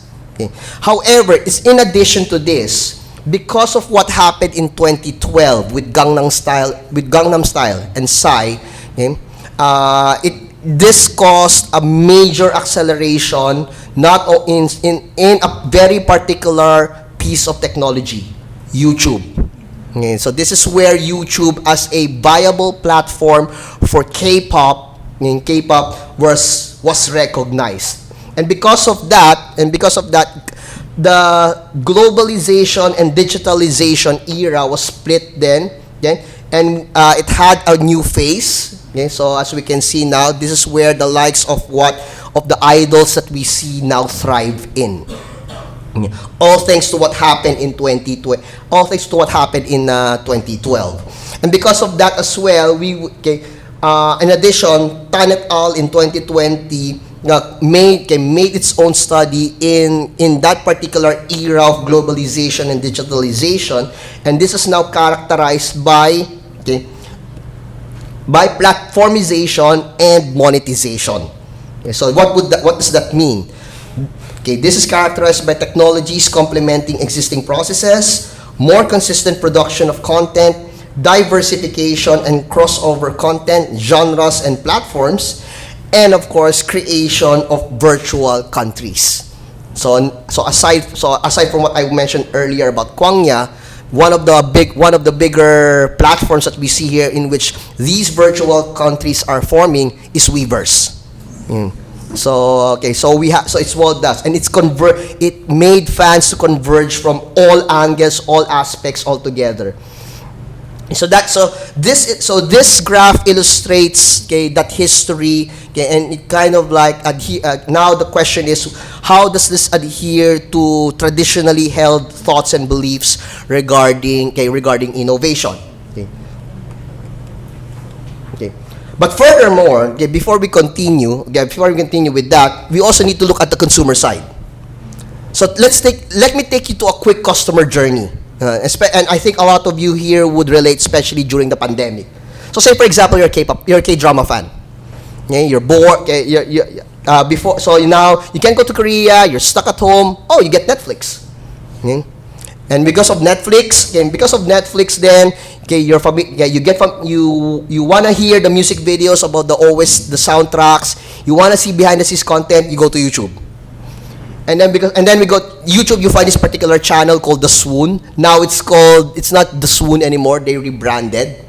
Okay, they're rebranded anymore. So yeah, this was Netflix Korea, Netflix K content, Netflix K contents. There you go. Thank you very much. So with that, it fuels your increased consumption on Netflix, and that would include you would include other channels such as VU. And again, it would add to your repertoire Spotify, okay? And then you want to learn more, you want to go Sumpi. I'm putting myself here on record. Please, for the love of God, if you want English content of Korean entertainment news, please go to Sumpi. All right, no all K-pop, no Korea boo. Okay, Sumpi, please. All right. Yeah, on record, I've failed papers and I've rejected manuscripts who cited all K-pop. All right. Okay. So now it intensifies the whole thing. Okay, it intensifies also. You go to other platforms. Ichi is one. Okay, now we have Disney Plus. Now we have Amazon Prime as well. But the funny thing about is that this intensifying efforts that you see here would then lead you to following accounts. Okay, it will lead you now to following accounts. So you are creating another virtual country here. So it's not just on the official channels, but also on the personalized channels such as the Instagram accounts of the celebrities that you are following. Okay. Funny enough, for those of you who want to extend that experience, you now learn Korean. Okay. Duolingo is your best friend. Okay. So in this case, so all of these interactions that are happening now would lead to the following benefits. One, you're cutting out the middlemen. Before, you are dependent on a third-party distributor for your Korean content consumption. But now we see that cutting out the middlemen, effectively you're cutting out the middlemen. We exercise and maintain certain control over the things that we consume. And on the other side, since the production companies are now having their own YouTube channels, they're having their own Instagram accounts, allowing the artists to live stream at certain aspects. So even though, let's say, you're busy When your notification pops up that your favorite idol goes live, you drop everything and watch. Right? Okay. More production and distribution freedom, and lastly, that would all lead to increased fan engagement. Okay. So additional observations, okay, towards the end of this presentation with some of the monetary benefits that we've seen here so far. So since 2010, online content has dominated the K-pop industry, and it accounted more for 90% of sales. Oops. Okay. So Spotify secured a deal with one of South Korea's largest music distributors, Kakao M, and to distribute K-pop songs internationally. And this enabled a great number of artists to experience massively digital streaming numbers that can reach into the billions in total. The massive impact and presence of K-pop in Spotify was so much that Spotify reintroduced various K-pop libraries and popularity charts. And it's also important to note that Kakao M operates Melon as well, South Korea's biggest subscription-based music streaming platform. So imagine the digital impact that all of this has. Okay? Like one company dominating both Spotify, the international and the domestic markets. In addition, so aside from YouTube, much of the officially produced content are present in streaming platforms. Okay? So one of the most notable is the ongoing multi-billion-dollar engagement of Netflix with CJ and E&M. The Korean approach to production, combined with the distribution might of online streaming platforms, created a powerhouse economy for global audiences. And for that matter, it was also smaller networks such as OCN and ENA and web-based networks also experienced significant boosts in the audience viewership via the streaming platforms as well. Most recent note of this one is Extraordinary Attorney Woo, right? Which was produced by the very small network ENA. Some of you never heard of ENA until it came out in Netflix. So to wrap things up, so some of the conclusions that we found here so far is that, like, in accordance to Abernathy and Utherbach's trajectory of innovation, we are presently between the shakeout and maturity stages. As far as Roper is concerned, we secured knowledge sourcing, performed knowledge transformation, and currently at the knowledge exploitation phase right now. And lastly, as far as Cooper and Kleinschmidt's innovation dimensions performance, at this point, net financial performance is not yet clear. What we have seen so far are revenues, but not exactly on the cost side. So we are not clear yet what's the net financial gain here or loss. Opportunity windows are still many, and of course, market impact is still growing. Now and then, of course, unfortunately, I'm running short of time. These are just of the specific findings to support those conclusions. And then, in accordance to the business model dimensions that I've mentioned earlier, the value of an organization offers its customers. Yes, segment of customers, organization offers value to, and the other three dimensions that I previously mentioned earlier, so far they're checking off all the boxes. So far. Now, how big these check marks are is something that remains to be seen. And again, some specific findings from the literature, from the events that were documented are also seen here. Now, last slide is on the limitations and directions for future research. So, of course, the next step for this is to examine the financials. I am, after all, come from the School of Business. So, the evaluation of the success and failure of innovation also requires an examination of the financials and organizations that are involved. And, of course, the need to get better and deeper insights from our stakeholders. So, deep diving into actual management decision-making processes is also important. If we can get interviews from top-level officials, that would be great, right? Me imagining talking to Bang Si-kyung is like something to consider. All right. And of course, currently, as you've noticed, the study largely focused on K-pop. So the next obvious step is to do an equal deep dive into K-drama and K-variety. Okay, so with that, thank you very much for your attention. Thank you. Questions from the audience or comments? Hi, good afternoon po. I was really excited to listen to your talk po because I was reading the bio notes last night and apparently you were a moderator for Socify. Yes, I am. Remember there? Ah, talaga? Grade 6 ako.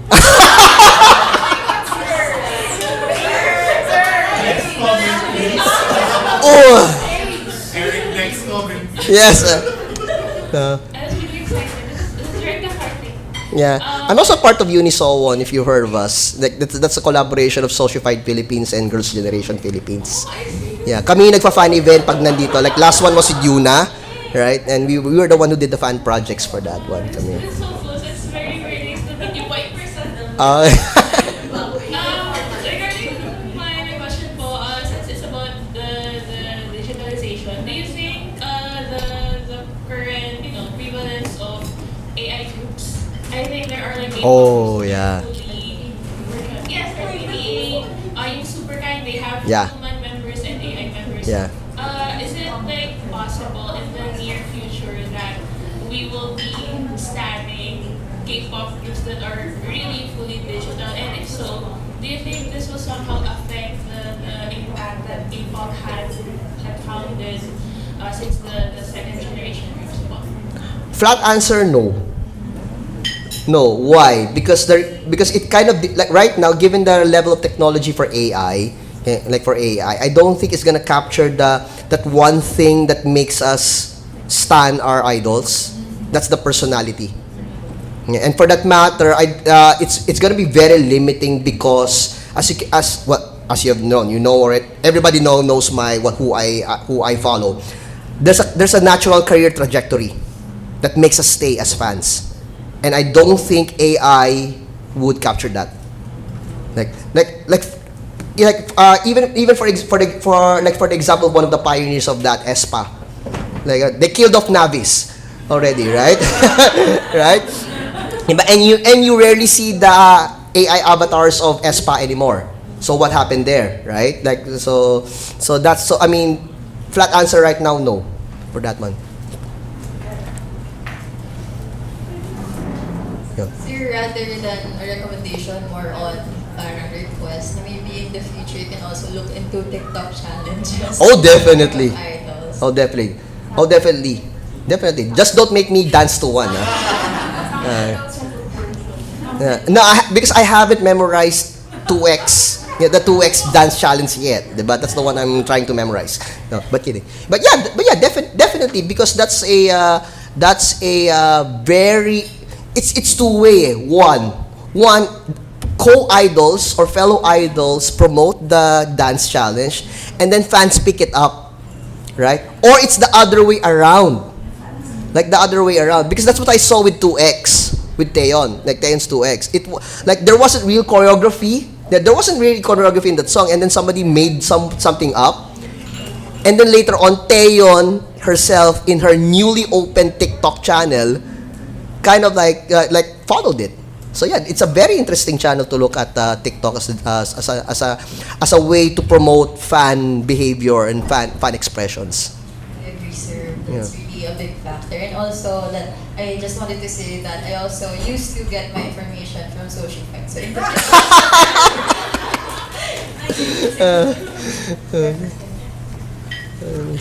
Hi, Erik.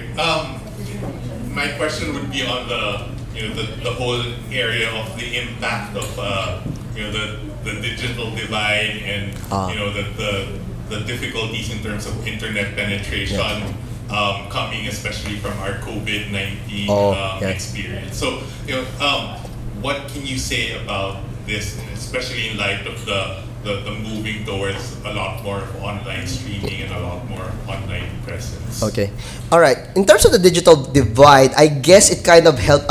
It kind of helped a lot that the Korean wave content kind of like pushed to close the gap of the digital divide, especially here in the Philippines. For example, Smart, like for smart for smart telecom, I was surprised that they kind of like cornered Mnet.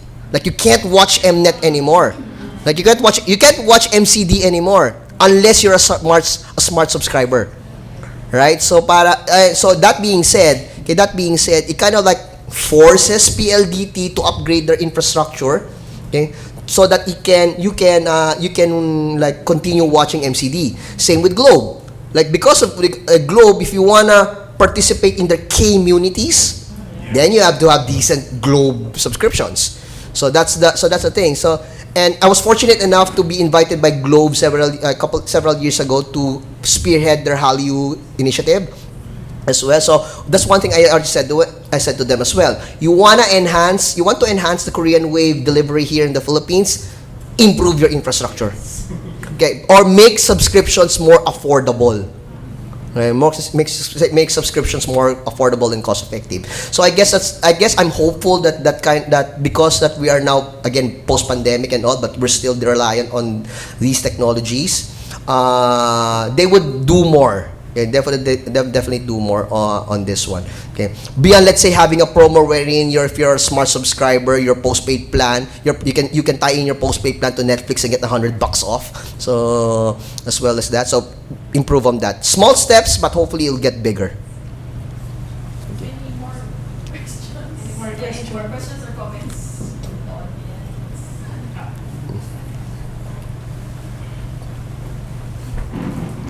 Hello po.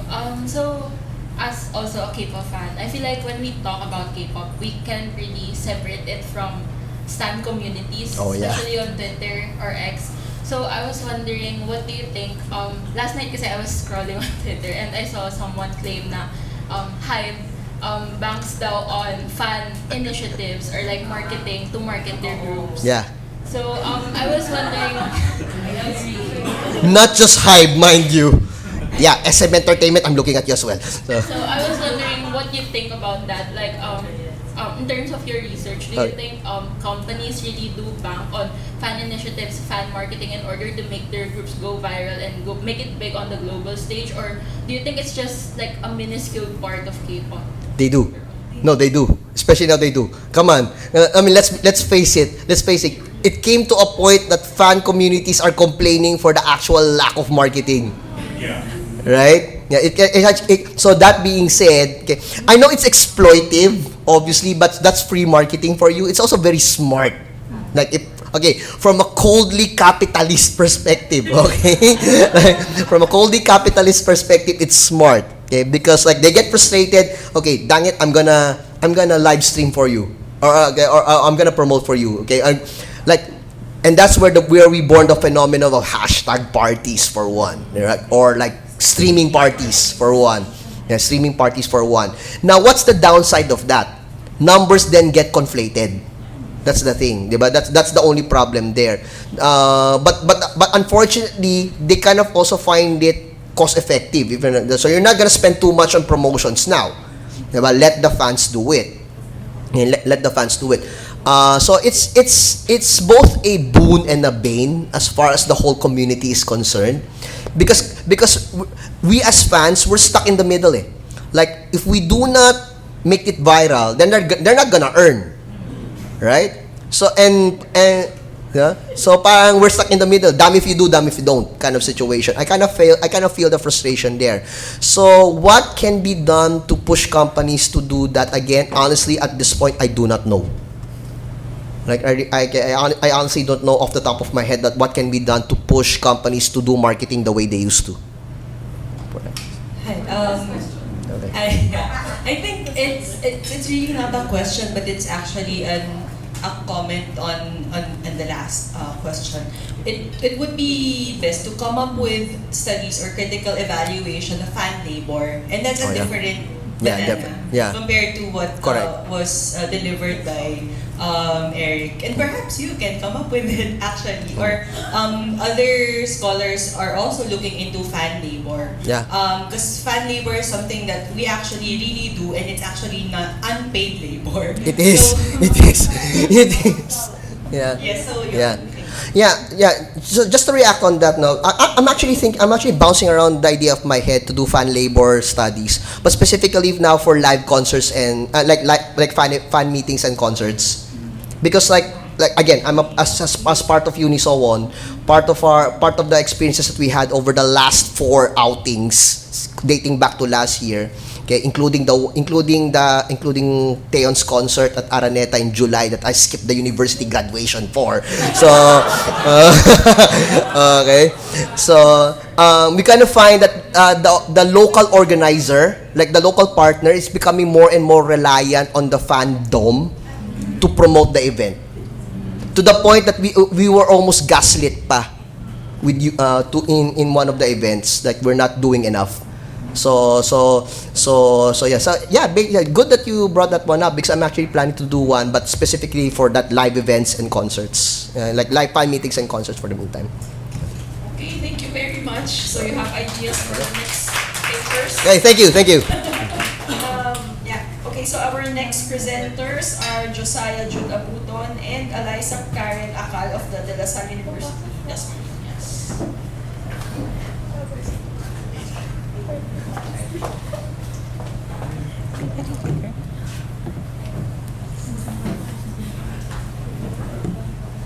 Hi, good afternoon. I am Alyssa Karen Acal, but you may call me Karen, and I am with Sir Josiah Jude Abuton, and we are proud to represent the basic education, since most of the presenters are in the tertiary level and we are from the senior high school. So we are from the Salle University Dasmariñas Senior High School. We came from Cavite, and it has been a fun experience so far. And we would like to thank Dr. Pe for the opportunity, because we were really looking forward to present this paper. But unfortunately, there are not much events and conferences that cater to the topic that we have. So the title of our paper and our research is Education Transcends Border, a narrative analysis of the Salle University Dasmariñas Basic Education and Sangju Girls High School Cultural Exchange Program. So this happened last year. And a bit of background, this is the third South Korean school that our school has partnered with. The first one was with Pohang Donghae High School, and the other one is Yonju Jail Middle School. And our third partner is Sangju Girls High School, and they're actually scheduled to visit us again this November. So this will serve as our paper to present, to share the things we learned, our students learned from the activity, and to somehow, motivate other basic education institutions to have similar programs conducted. So before we start, you can see the picture on the left. It's with the faculty members of Sangju and our faculty members from the LSUD Senior High School. So cultural exchange is actually a very good thing for educational institutions to adapt, since the exchange of sharing ideas, cultures, knowledge, and values are, important to cater to not only to the interests, but to the overall holistic development of the students and teachers alike, because they learn to accept and to accommodate the differences among groups, and these are opportunities to learn. So instead of just telling students now this is what it's like to cater to a person of a different culture, the cultural exchange programs actually lead to a more thorough understanding and learning experience for the students and for the teachers. And we listed in our related literature review the benefits of cultural exchange programs. So, of course, it is to understand and to learn different cultures around the world, to help students improve their personal growth and value, to help academic institutions benchmark their performance. So the third one is actually very important, since benchmarking is one way for educational institutions to improve their inner workings, not only with how they teach the students and what content, but also how to administer and how to operate their educational functions. It also includes enabling diversity and globalization. It's a buzzword with basic education recently, globalization. Number 5, to develop intercultural competence. So there is a study from Barrett 2018 that apparently learners nowadays, 21st century learners, need to develop intercultural competence, not only with academic content.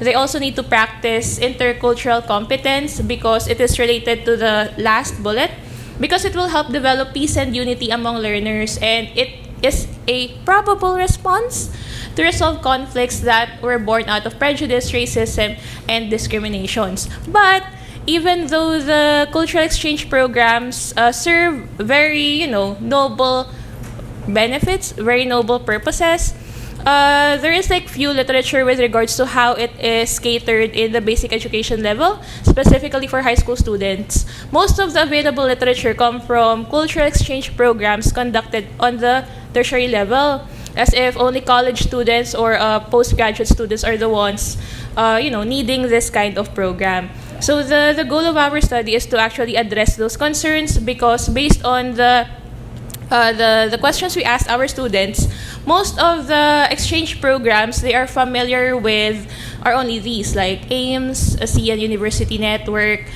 Project Fourth, and Fulbright Foreign Student Program. And most of them, especially the younger ones, are not that eligible yet to attend these kinds of programs. So the gap we had when we started with writing is that there is a few to none resources with regards to how it can be adapted in the basic education curriculum. And it's actually important for those in the high school level to have this kind of experience, since it is an important part of their formative years before they actually go to college and pursue their careers. So the method we had for this is a qualitative narrative, because we conducted an online interview among the students involved. We had 5 Korean students, 5 Filipino students, and 1 Filipino teacher. So before I pass on the microphone to my colleague, Sir Jude, I will just emphasize that the partnership we have right now with Sangju is very, very important, because it is much more thorough and it aims for longevity. The one we had back in 2018 with Pohang Donghae was short-lived. It was only done online because the parents were somehow hesitant to have their children transfer or travel to another country. The one we had, the first time we sent students abroad was with Yongju. However, the students only stayed there for like 4 days. And the students, since they were minors, they were grade 11 students, they were somehow a bit restricted with regards to the movement because of safety concerns and because they were minors. But now with Sangju, we somehow maximized this by giving students more leeway, more opportunity to actually interact with each other because of the student-led activities, which will be discussed further by Sir Jude.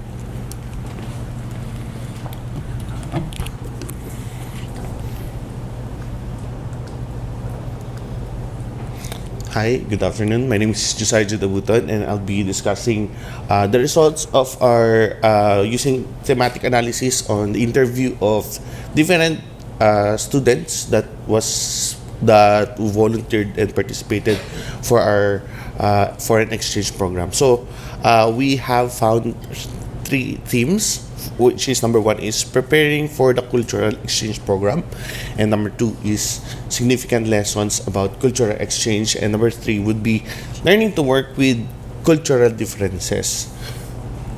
So in preparing for cultural exchange programs, we Filipinos tend to be very shy in talking to foreigners, right? So we don't usually approach them, but this helped the students to prepare for something that can gauge their welcoming activity. Okay, so sense of enthusiasm and eagerness to welcome their foreign visitors. So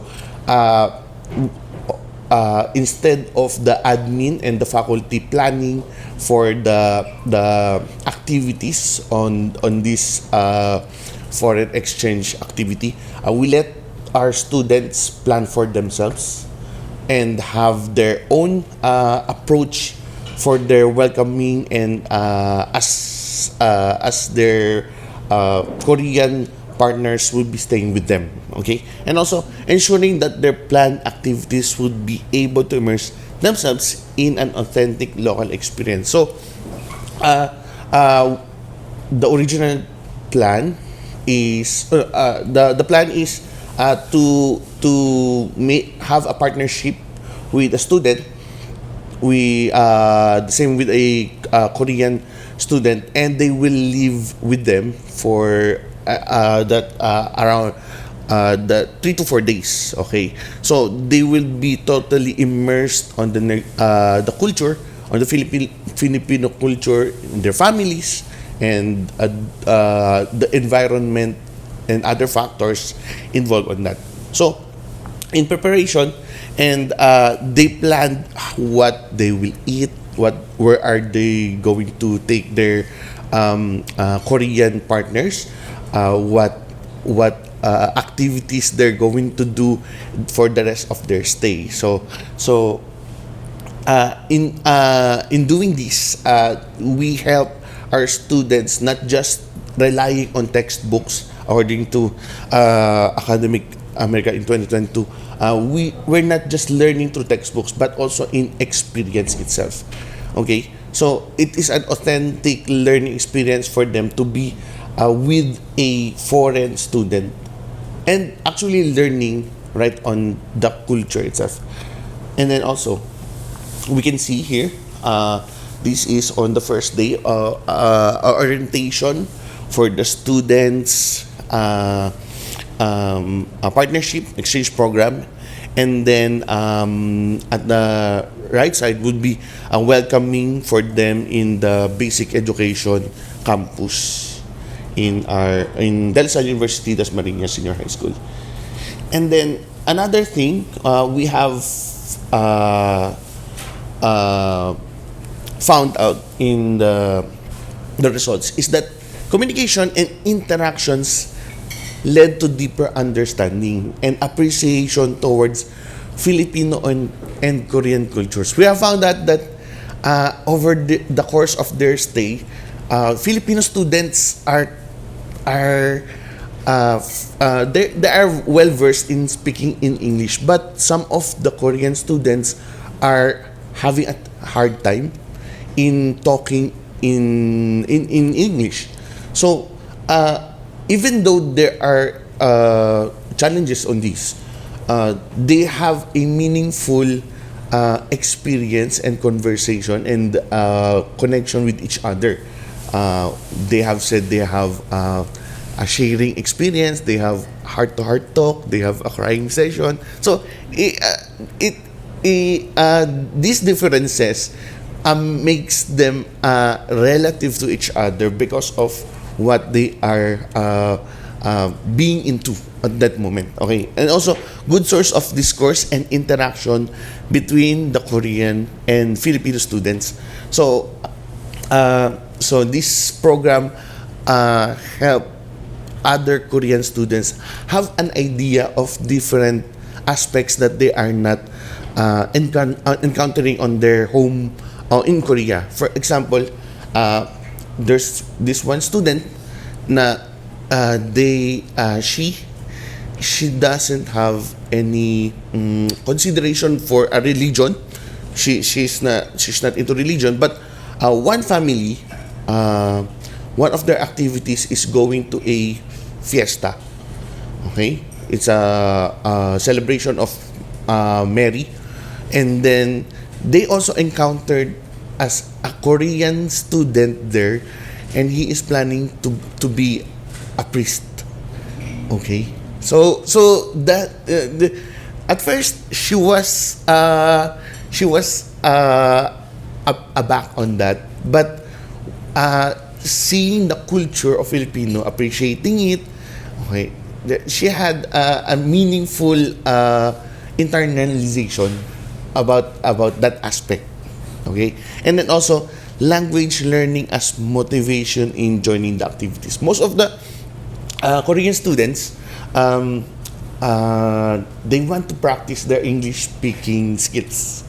Okay, and foreign exchange activities like this are important and can help them develop their language, especially in a culture that is not the same with them. Okay, and what could be these are pictures that we have taken. So you can see a student trying taho for the first time, silken tofu.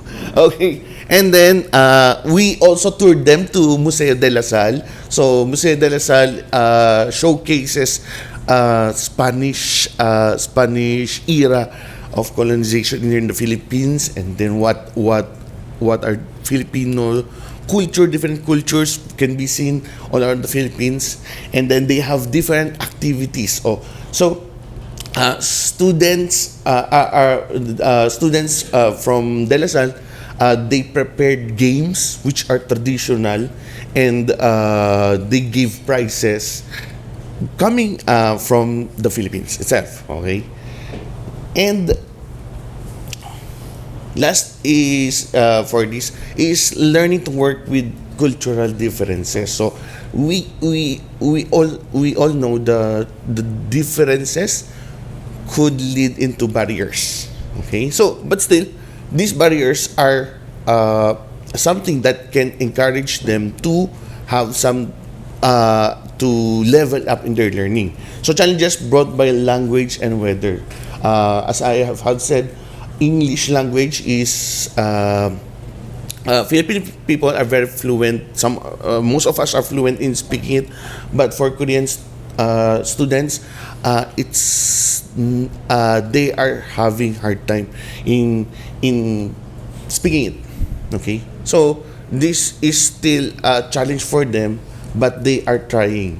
Okay, and also the weather in the Philippines. They came here on around May, so that was summer. Init na init. Okay. Some of them refused to go outside, but some of them went to other places. For example, one Korean student, one Lasallian student invited her Korean partner to be in a Filipino birthday party. Oh. So they have videoke, and then they have Filipino style spaghetti. So those things they come up. How are we going to compass this challenge or barriers? And also food and flavor preference. So we made sure that they will eat Filipino food, so that they will understand what does Filipino culture really means. Okay, so for I believe Korean food are more on bold tastes, spicy and salty and sour, but here in the Philippines we're more on mild, okay? And pwede na. Yan. So it is a challenge for them, but they really appreciate learning and being submerged in this culture.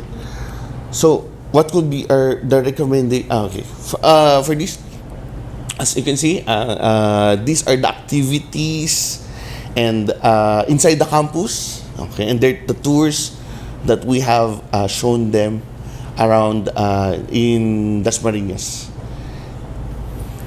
And so what are our recommendations for this? Number one is the integration of cultural exchange programs in the basic education. So as early as elementary, Filipino students are now open to factors that brings globalization to them.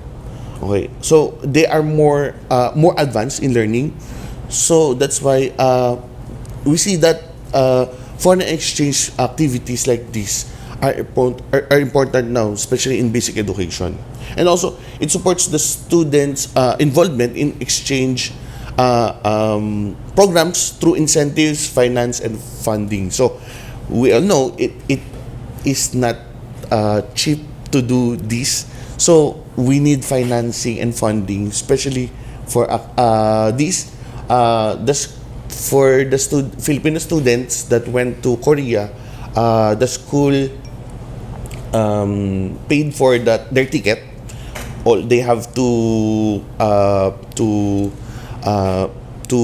pay was for their lodging, the food, and other things. Okay, so but still, it needs still funding for them to be in a foreign exchange program. And last is that opening linkages for countries outside of Asia. So there's what we call cultural relativism. So especially here in Asia, we share similar culture between nations here. We opt to see more, for example, being in other continent, to be more exposed as early on their basic education. So that's all. Thank you very much.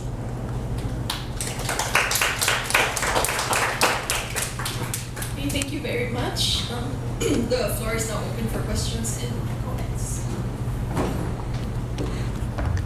Hello, Ronald. I'm actually from Office of International Languages, Diliman. For student mobilities, I'm really interested with this topic. So, aside from the cultural aspect that you presented, of course, the in terms of funding, maybe since we all know LaSalle is like students from LaSalle are all on the mostly are on the more affluent ones, so funding might not be real. How was the funding from LaSalle and also from the partner institution, and in higher education, now exchange students very pro student because of the cultural experience, and they get to have credits. Like when they can come back here, even though they miss one semester, they could get credits. So in terms of senior high school or basic education, how do you see this like crediting system could be applied, since you recommended that, of course, the exchange students are really great experience, but at the same time, yung pagka-delay ng mga bata in terms because of the difference in curriculum. So, how do you, in LaSalle's case, for example, how, like, I didn't catch how long was the program, but like, how aside from the cultural aspect, on the academic side, what was the academic gains? For example, did they receive credits, or the subjects that they take here in the Philippines was also, they also got the experience to hear from Korea side and vice versa. Thank you.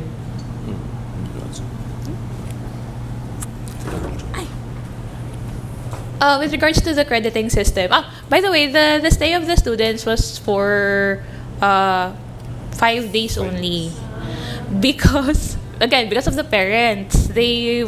Although they were like supportive since they were minors, the parents were like they cannot commit to a longer stay. As far as we know, we tried to target like a semester, but again, the parents were somehow hesitant with regards to it. So what happened was the students who attended the exchange program, they only received incentives in selected subjects because the stay was not too long. However, DLSU, the senior high school, is actually working towards an actual exchange program wherein their subjects can be credited. We are just really working with the parents with how they're going to accept that with regards to their children staying for a longer period of time. However, we saw this as an opportunity na, if it worked for 1 week, baka it can work for like a longer one semester. It can work for a longer semester. So that is one of the challenges we are currently having with regards to pushing for an exchange program. Now, with regards to the funding, the school only catered. The school only shouldered the tickets, but the visa rin, the visa, but for the accommodations, for their pocket money, the students needed to shoulder it because the LSUD senior high school is relatively new. We just started last 2016. So our funding is not as strong as other LaSalle schools. However, we are still working towards, like we mentioned kanina, a new set of students will visit us on November. We are actually working towards May ba? The students will return around May. So we are working towards looking for more funding, since it has been shown that it is beneficial for the for the students. And the LCD Senior High School is also working towards faculty exchange, wherein the teachers will transfer to Korea and teach English there. And from there, it can be possible that other subject teachers will have an opportunity to teach in Sangju for a semester. Thank you po. I also want to add, this is the after pandemic. This is again the first time. So it is on a testing stage again. And we have a result of positive results, especially from the students itself. So we're planning to take it on another level for that on this coming school year. Thank you. Other questions from the audience or comments?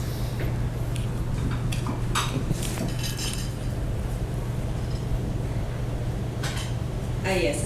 Because I'm just curious about the language exchange because I did several papers during my graduate school courses that focus on Koreans here in the Philippines who are studying the language.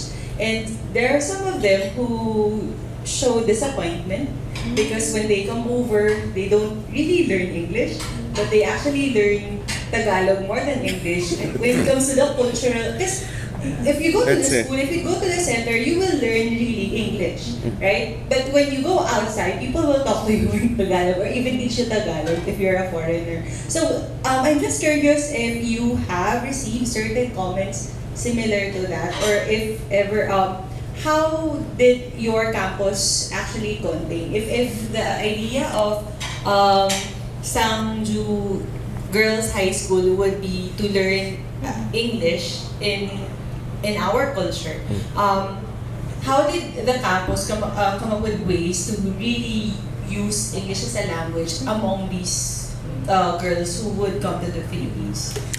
Okay. So because the program is too short. Okay. So they took the opportunity to practice their existing English language skills. So some of the students from Korea don't really zero knowledge about English at that time, and considering that they are about grade 10 students, they need more time to learn about English language for that. And then they stayed on here in the Philippines. For those who don't have language English skills, they were helped by their Filipino peers, by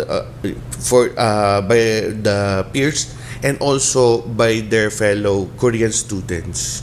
So they enjoyed having they took the learning as an activity for them, and to have a time to relate with each other, especially the students. In addition to that po, I really remember that there was this student who learned English from sitcoms. Then the student said, "Oh, I learned English from sitcoms." Then I remembered the lines, and then I practiced it with my Filipino peer.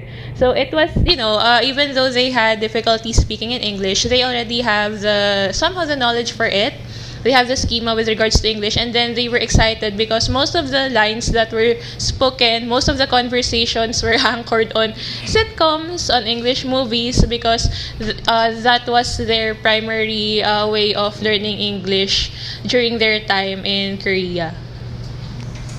Okay, thank you. Other questions?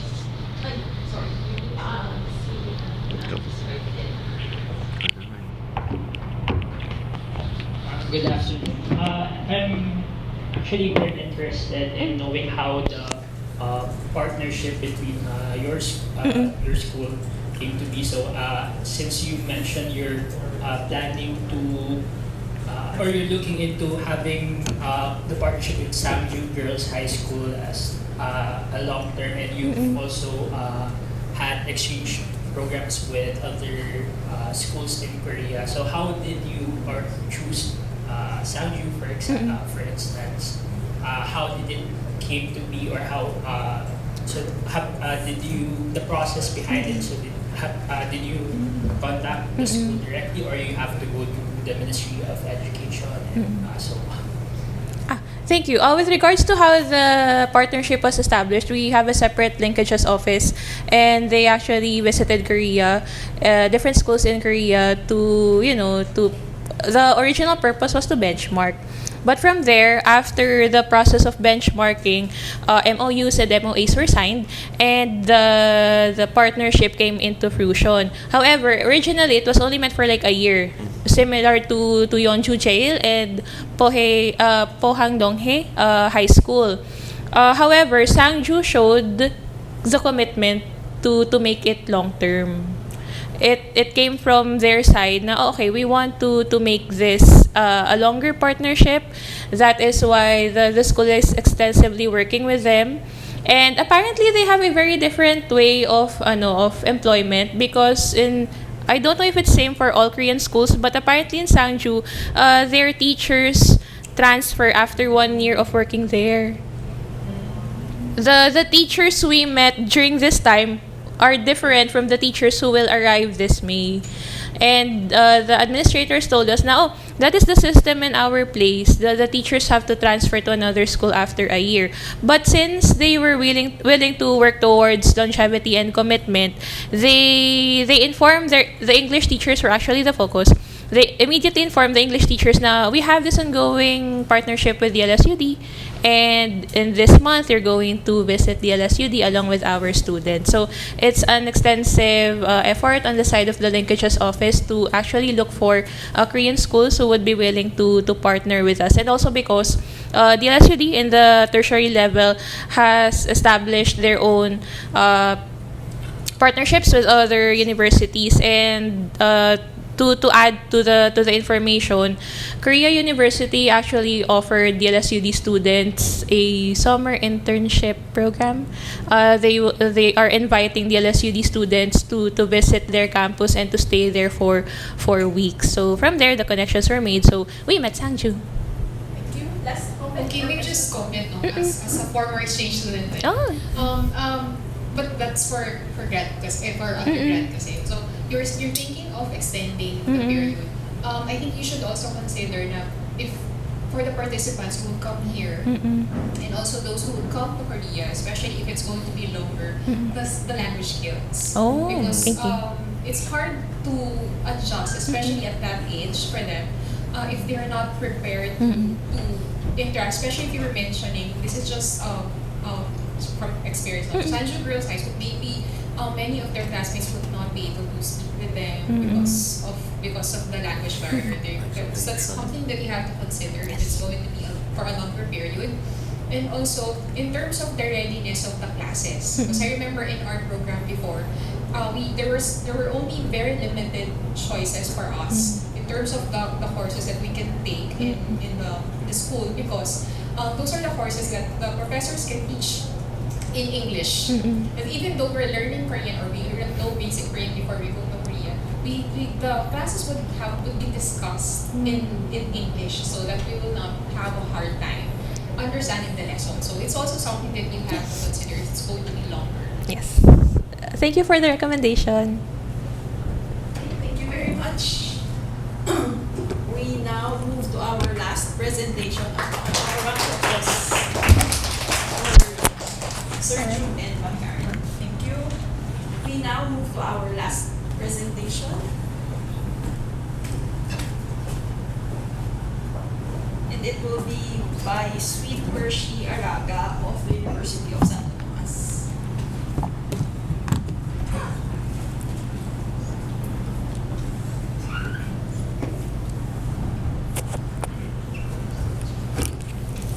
Good day, everyone. Annyeonghaseyo. I'm Sweet Hershey Araga, and Just a little background. I only became a fan. I only got invested to Korean Wave during the pandemic, and then I only got into K-pop by 2021. So everything's kind of new to me still.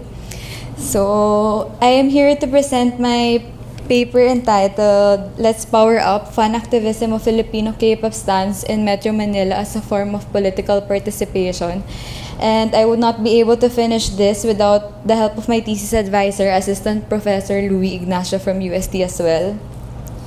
So with the 2022 national elections, the Filipino K-pop stans, particularly the fans involved with the organization K-pop Stands for Lenny, and now K-pop Stands for Good Governance, which one of the organizers we've met yesterday, they adopted the K-pop style campaign and have shown their solidarity by coming together at the campaign rallies and utilizing their known fan activities in support for the candidacy of former VP Lenny Robredo. So for research focus, this study aims to discover the influential factors of the reasons for political participation and experiences online and offline of Filipino K-pop stans involved with the organization K-pop Stands for Lenny in relation to fan activism. Specifically, this study intends to identify the associated knowledge of the fans regarding K-pop as a phenomenon in connection to the kinds of engagements they participated in. Second, to identify the reasons for choosing to participate despite K-pop being a source of entertainment of the fans, and to describe the relation of social interaction of K-pop fans and the motivation to influence others to politically participate. Moving on to the methodology, a qualitative approach was used in order to explore and gather more comprehensive data from the Filipino K-pop stans regarding their political participation. I did start observing first on Twitter and Facebook, where K-pop fans and K-pop stans for Lenny were actively engaging, and then 10 organizers and volunteers were the respondents for this study. So these tables present the pre-questions such as how long the 10 fans have been fans and what groups or artists they are supporting. So yung iba, the others, they have been fans since the second generation of groups, and the others are kind of new, like me.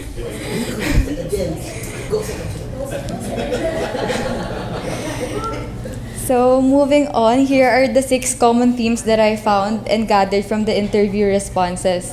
So for the first theme, it is focused on the common interests of fans, and the participants have shared what piqued their interest in K-pop, such as the quality of music, the quality and the catchiness of music produced, and the uniqueness of the choreography, the performance, and then the way idols interact with fans, especially now. I'm sure you guys are familiar with Bubble. Is it still Bubble? Yes, so, and then the comfort that their song brings, being appealed to the visual and aesthetic and fashion, and also buying, selling, and collecting of K-pop merch. So the second theme is focused on conducting staple K-style activities and utilizing merch for political participation. K-pop stans have been seen participating in the campaign rallies and have also brought their merch, created witty banners, and also conducted activities that are done as part of their fan culture, which is translated as their political participation.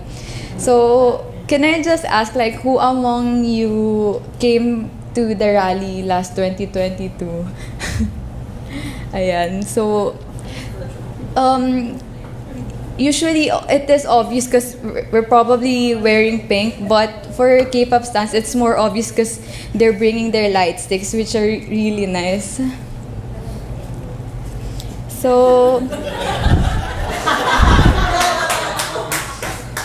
some K-pop fans also brought their photo cards to the rallies, and these staple merch known to K-pop are also translated into campaign paraphernalia. So edited photo cards are also produced containing a photo of the presidential candidate Lenny Robredo and Kiko Pangilinan. And then K-pop Stands for Lenny transformed these photo cards of 2 NCT members, Jayon and Mark. So other merchandise like hand banners were also made by K-pop stands for Lenny for public consumption. Some fans also made their own witty banners referencing to K-pop songs or artists. So we can see 17 and Mamamoo references, and then the third banner is, I think, Lenny Sonbinim. So the next one, the next event held by K-pop stands for Lenny, and these have become an important part of the fans' political participation and also a way to support your bredo in the campaign. So here we can see the coffee truck, which is a staple item to be sent to artists by fans or friends, and was also done in the rally. So there are also photo cards, pins, cup sleeves, and also albums. K-Fiesta is a major event held at the Amaranto Stadium by K-pop stands for Lenny, in partnership with Happy C and King Kim, who are concert organizers and hosts and are seen to be respected in the K-pop scene in the country. K-Fiesta was an event to unite all fandoms in support to the Lenny Kiko tandem, and they also had a crowd count of 8,209. And then Random Playdance is also one of the events that are anticipated by K-pop fans during the rallies and is said to be a staple activity. So the next one, K-pop stands for Lenny also conducted Mass Report Hour every day from 8 to 9 p.m. during the campaign period. They also created guidelines in 4 languages, and there are also instructions on the how-tos considering the different platforms like Facebook, Twitter, and YouTube. And they also did Twitter Spaces discussing civic participation and projects done within the fandoms and how K-pop is political and also the misconception of concerts. So here we can also see from the Hot Sauce publicity material, which came from an album cover of NCT, which translates into participatory culture due to the creations done by fans and have been part of their participation. The next theme is focused on standing up as Filipino citizens and translating their personal skills into service. When asked of the participants' motivation to participate, 2 common themes come to light, which revolve on fans being Filipinos who are experiencing firsthand the good and the bad conditions in the country, which further drive them to give service to the people. Another is the translation of the personal skills acquired outside of being a fan or their own personal talent or occupation. A participant asserted that being fans and being Filipinos can exist together and are not separate entities, and then another participant stated that the solidarity that the fans brought in order to be involved as one of their goals. The 5th participant shared their own thought by wanting to know where their taxes go as an employee. And then another participant stated that getting involved in political matters is part of the duty of them being Filipinos, and if they weren't fans, they would still participate due to the poor response of the government, especially during the pandemic. And then that also delayed the K-pop fans from going back to their activities. That same participant also quoted from the tagline. I'm not sure if you've heard of it, but the participant said, "Sa gobyernong tapat may concert lahat." Meanwhile, some of the participants have mentioned their own capabilities and skills that help them with their volunteering duties and organizing responsibilities. A participant shared that a short journey of being recruited by other organizations that are also for Lenny, and how she ended up in K-pop stands for Lenny by stating that they can contribute more as a K-pop fan and by identifying themselves more in K-pop stands for Lenny. Lastly, another participant shared that they were searching for where they can volunteer as a photographer and eventually joined K-pop stands for Lenny due to a friend's invitation as well. As for K-pop being political, the main argument the participants have stated is the increasing prices for the K-pop goods and events. They related this increase to the current inflation rise in the country, and 2 participants related it to the merch or other goods becoming more expensive these days. This was also related to how the production happens when a K-pop concert is arranged, such as the fees of the artist, the value of the peso, and the concert tickets and other things to be considered. So obviously there are also fans that prefer just to fly out of our country kesa dito mag-concert. Ayun. So, the next one, the statements said by artists or idols, their work ethic, their personal characteristics or traits, and also the messages from the songs had also been related as to why K-pop is political. A participant stated that he was looking for a leader with the characteristics of his favorite artist, and another participant also dwelled on the similar idea that also looks through the traits of the artists or the idols. The participants in the study stated being connected with other K-pop fans who are volunteers of K-pop stands for Lenny, those they met online, and even the friends they personally know outside the campaign.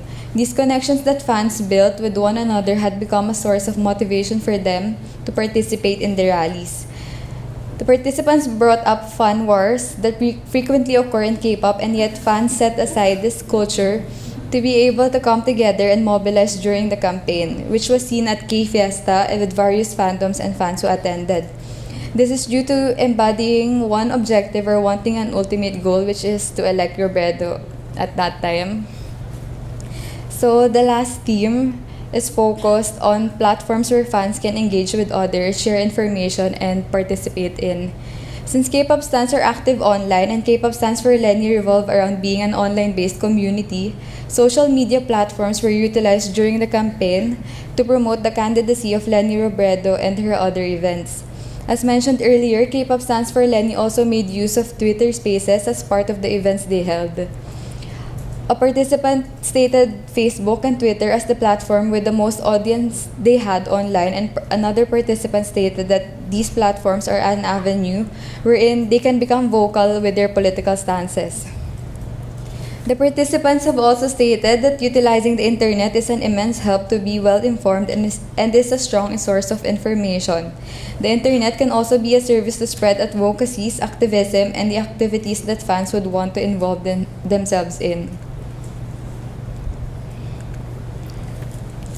So for K-pop, the interest of fans go around from having collections of albums and other merchandise to attending fan gatherings and concerts in connection to the artists they are supporting, and these activities were seen to be done during the campaign period.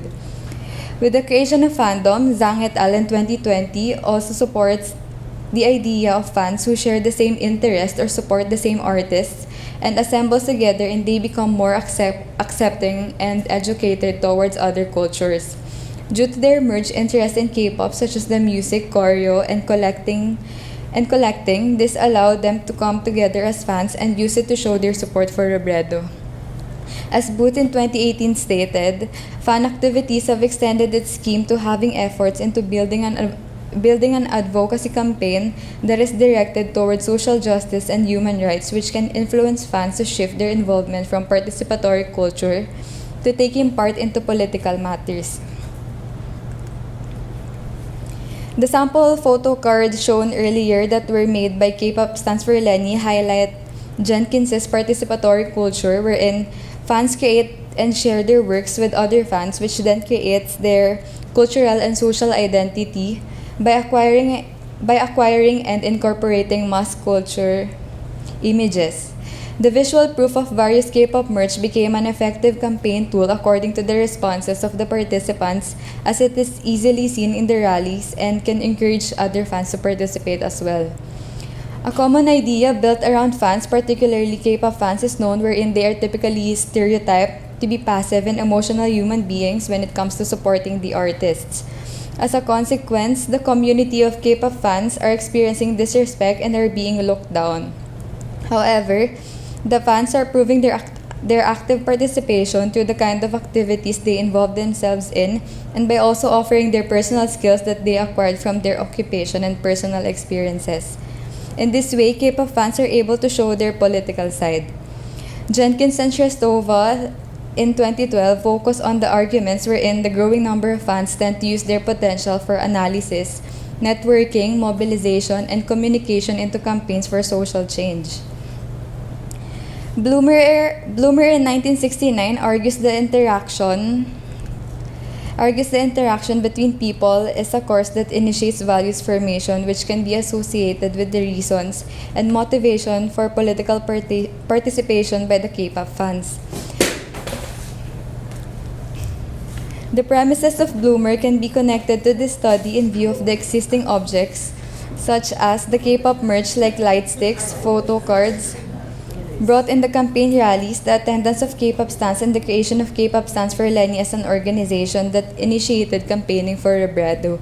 The moral values instilled to fans relative to the purpose of their political participation and also the fan activities done are part of the K-pop fan culture.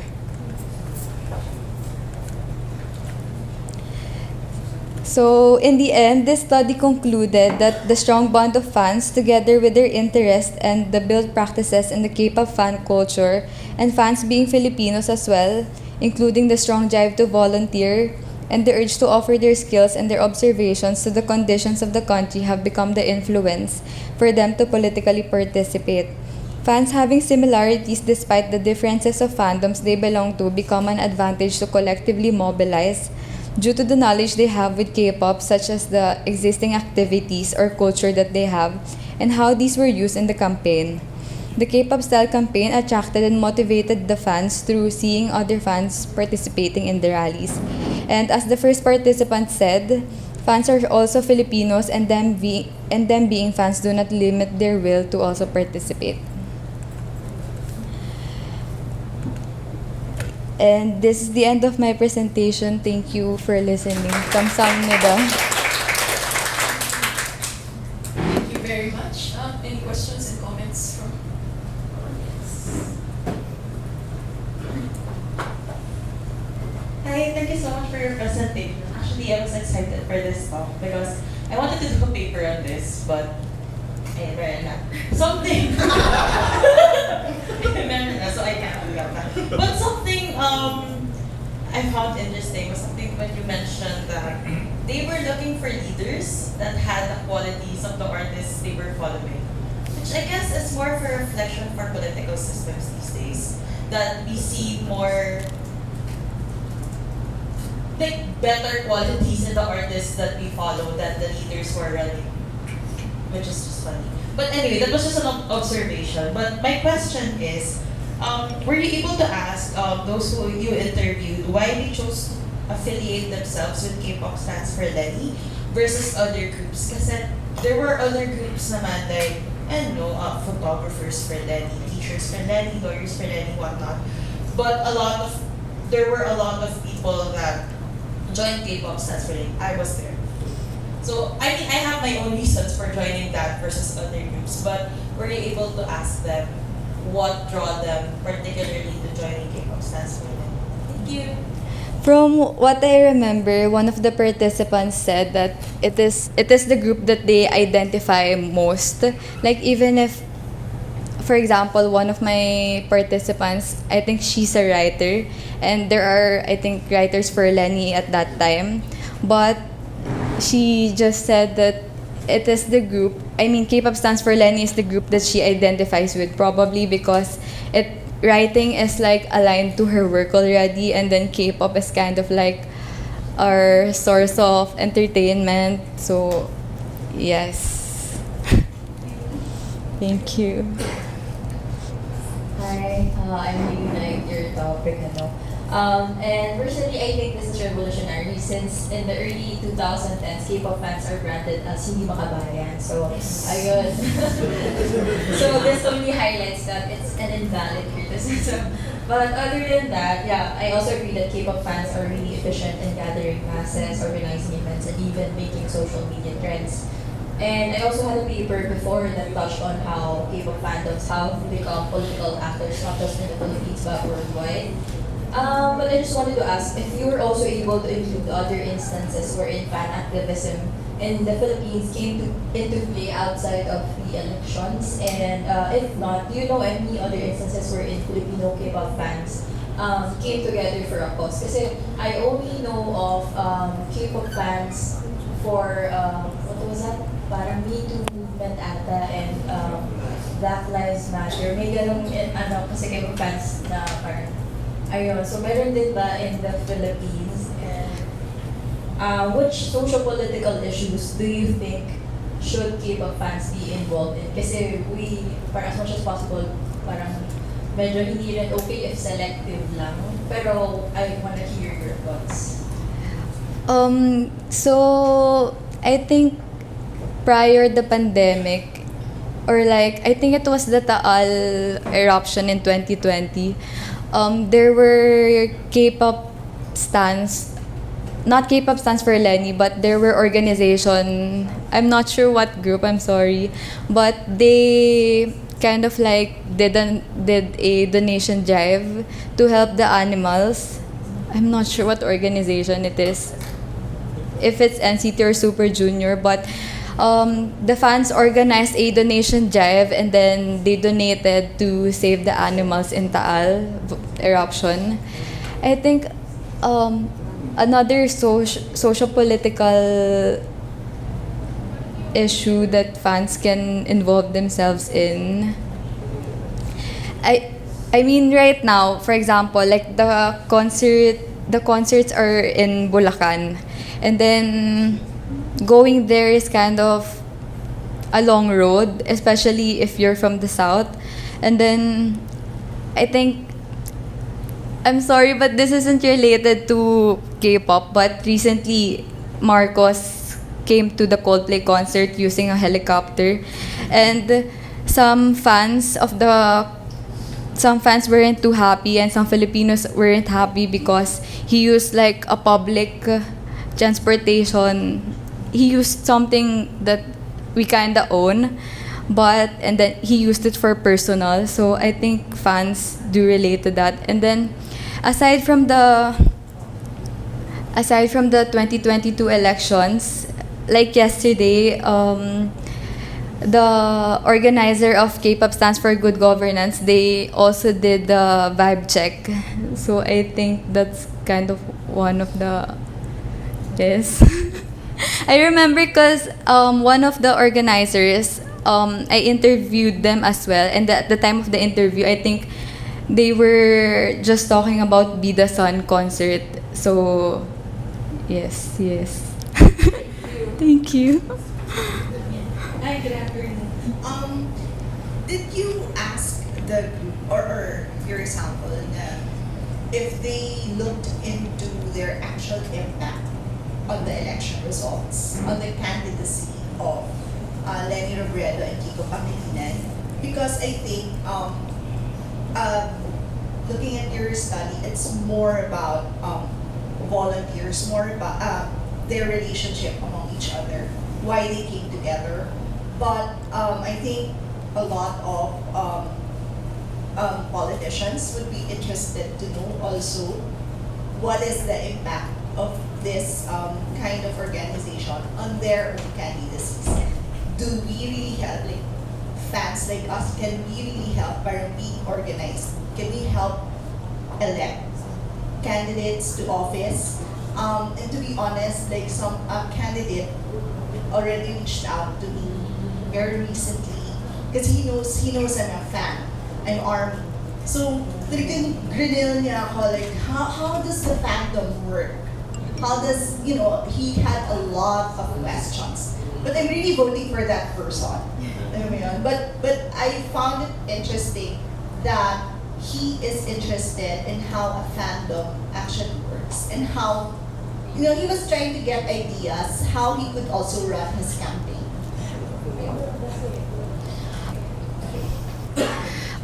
From what I remember po, the participants only stated that Robredo acknowledged them as a group that's supporting the campaign. But I'm not sure if some politicians or they also tried to be associated with, I remember after the campaign, Robredo they also still met up with the organizers. Ayun po. Sorry. Yeah, but that's an acknowledgement. But the actual impact, like numbers, is there a way that we can measure that? At But Erik actually said, parang wala. Oh. Diba? But it would be interesting, like, I don't know, develop a tool or whatever. Because it's a potent,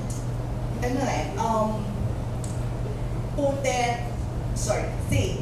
Like, we in the States remember that Trump gathering, what they did was they bought all the tickets. And it was also a gathering of various fandoms in the States. They bought the tickets, so the Republicans thought, I forget the actual event, but Trump was going to be there. They thought it was sold out, but it wasn't. But because everybody who bought the tickets didn't show up, it was a form of protest. So that's quantifiable in a way. Diba? So parang, to me, I'm interested to know how can we make this quantifiable? Parang wala pong ganun. Parang the most na they counted po is the K-Fiesta. Yun po.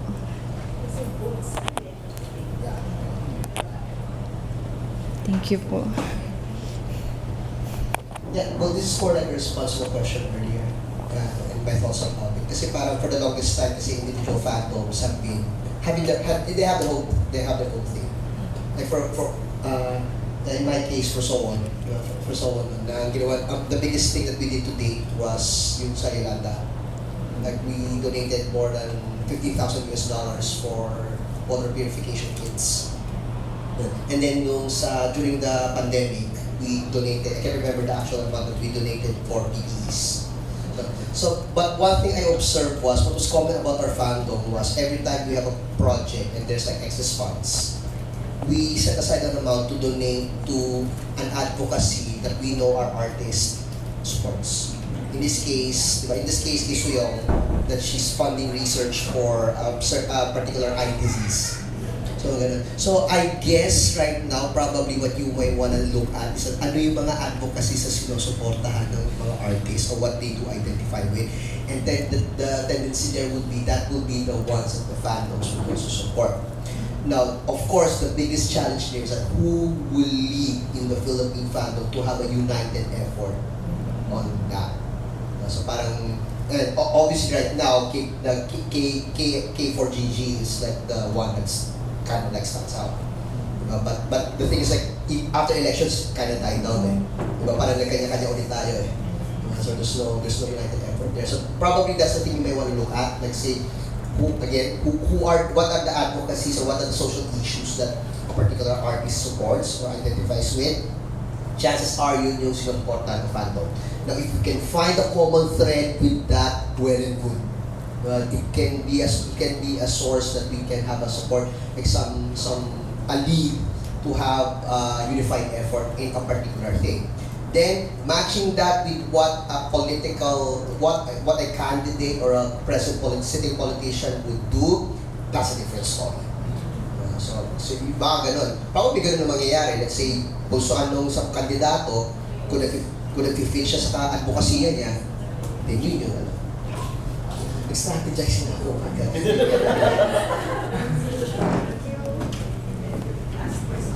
I'll just help you with answering the question a while ago because we interviewed K-pop stands for good governance for different research. K-pop stands for good governance, formerly K-pop stands for them, is actually not a very well organized group. It has very small core group, no? And some of those members of these Facebook pages are not really active people when it comes to organizing fandom activities. They are there to really just organize everyone who happens to be K-pop stans. If the political agenda or the idea is really to look into separate, more organized fandoms to help in certain promotions, it would actually be better to talk to yung groups ninyo, ganyan. Because they are more organized. But K-pop stands for good governance. They would always tell us that we are a small volunteer group and that we just organize online activities and some activities that are really for good governance, focusing on things that are done by different fandoms, But when it comes to really organizing work, it's something that's not something that they do as a big organization. They come up and they start these activities, but they don't have that manpower to actually come up with bigger activities and organize everyone. Thank you. Thank you very much. Let's give. Thank you very much to all our presenters. Let's give all of them a round of applause. And thank you very much to everyone for your questions, your comments.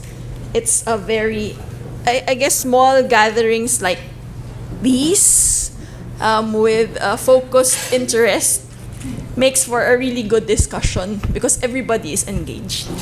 Okay, so I would like to now call on the conveners of this symposium, Dr. Tina Gallego, and Dr. Kyungmin Be for the awarding of certificates.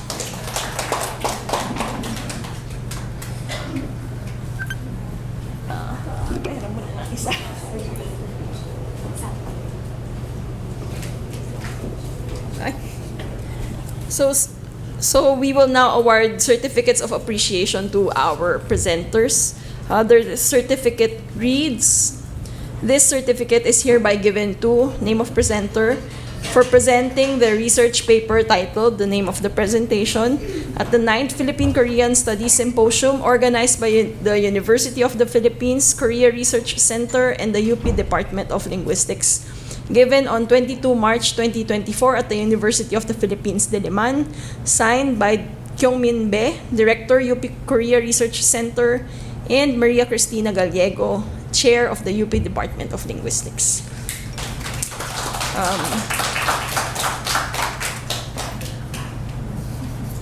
So first, for the paper, Developing the Philippines Cultural Policies, Benchmarking on the Korean Success in Building Sustainable Cultural Industry, Mark Ysla and Marian Gongora.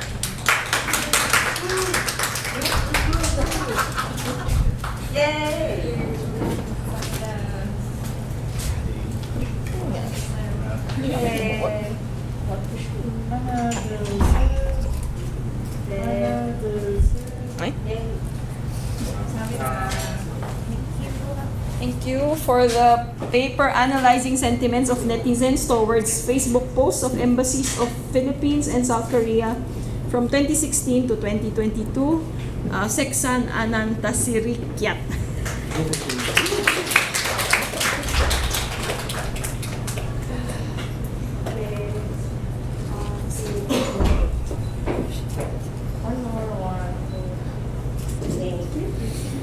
Next, for the paper Digital Technologies and Innovation in the Global Korean Wave, Erik Capistrano.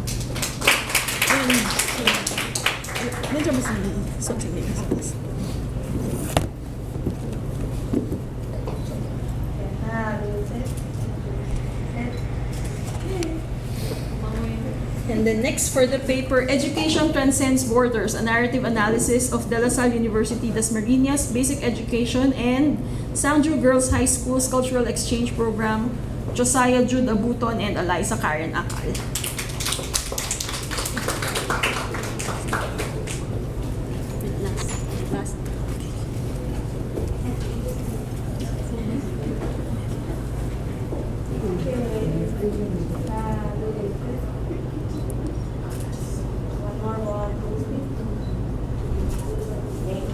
And last, for the paper Let's Power Up, Fan Activism of Filipino K-pop Stans in Metro Manila as a Form of Political Participation, Sweet Hershey Araga.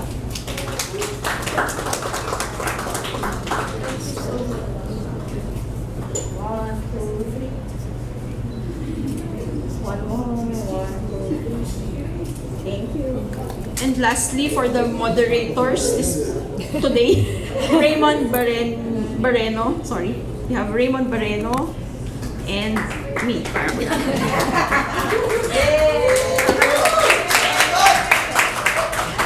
Oh, dami kong hakot. Sorry. 1, 2, 3. One more. 1, 2, 3. Thank you. Thank you.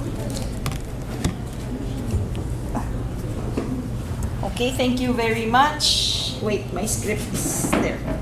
Okay. To formally conclude the 9th Philippine Korean Studies Symposium, I would like to call Dr. Kyungmin Bae, the director of the UP Korea Research Center, for her closing remarks.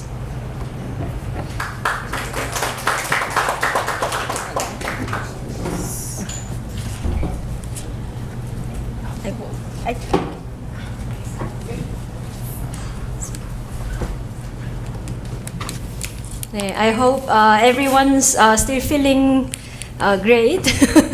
It's been fully packed today, and we are very honored and so thankful. Almost everyone really stayed for 2 full days. I will just read the title of this year's conference: A Decade of Korean Studies in the Philippines, A Glance at the Past, A Gaze at the Present, A Glimpse of the Future. This was planned as the overarching theme when we proposed the whole year project to the Korea Foundation. And then this year, 2024 to the early part of 2025, we would still carry the same overarching theme, because a decade doesn't really literally mean only 10 years in the Philippines, but we really wanted to see what was happening, and then what is happening now, and then what will happen with all these workforces who really love to work together. For 2 days, we had different topics like migration, Hallyu, fandom, and culture industry, public diplomacy, especially education diplomacy and digital diplomacy, and intercultural awareness between Filipino and Korean youth. So the first question when we conceived this year's theme, as well as the same overarching theme of this year's PKSS, was what can Korean studies do in the Philippines, and also what you can do with Korean studies. So for 2020, 2021, up to 2022, PKSS was virtual, and then it just got back face-to-face this year. It's part of 2023 project, but this is happening this year. And then of course, when we go back to face-to-face setting, like class, work, everything, we are quite nervous, right? So when we were preparing for this event, we were also a bit worried. What if people don't show up? And what if interest was different from pre-pandemic days? But we are really thankful everyone really joined us for 2 days. And then like what we discussed, especially yesterday, we talked about Korean language education in basic and tertiary levels, and then public and private levels, and then Korean content courses that are taught in UP, Ateneo, UST, and then West Visayas State University, and other private and public universities. There are so many things being taught and learned. And then we can just disregard the popularity of Korean culture.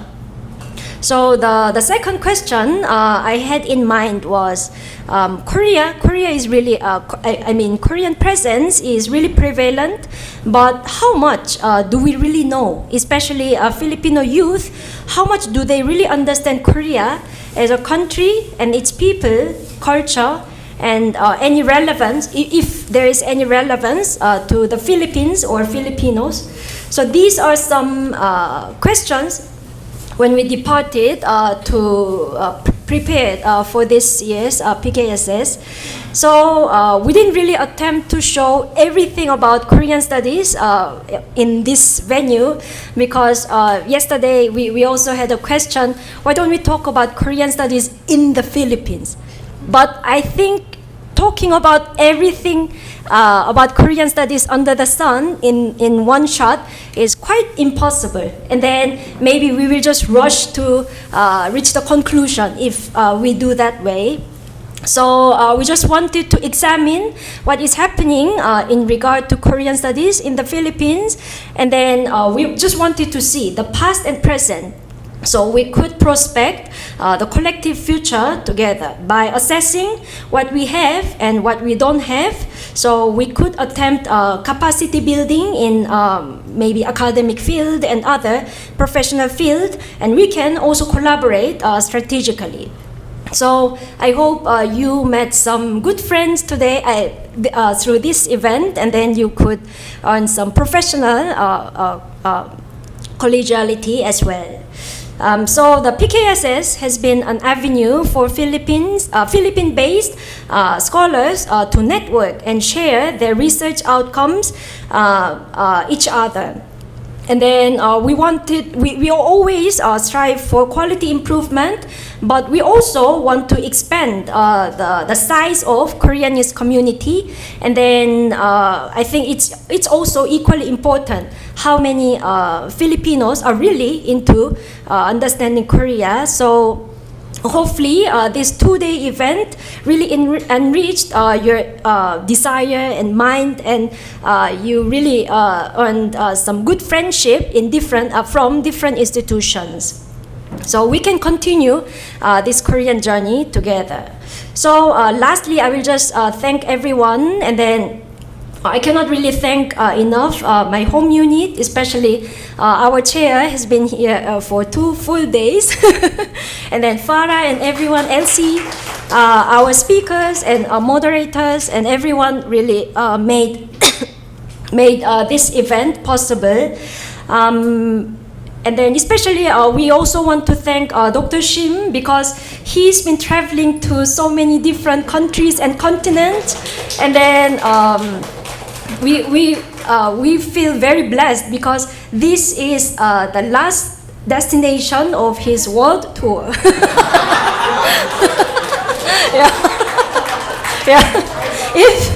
If after this event, if you follow his Facebook, you can see how many countries he's been traveling for the past month, and then the Philippines is really his last destination. So thank you so much everyone who came, and to just formally close, we hope to invite everyone to the front so we can just have a group picture before we exit the venue. So 감사합니다, and hope to see you soon in other activities. 감사합니다. Very much, Dr. Be. Again, thank you everyone for your active participation in the PKSS. We hope to see you all again in the next PKSS and other activities of the UPKRC and UP Department of Linguistics. You can visit our websites and social media pages for announcements and updates.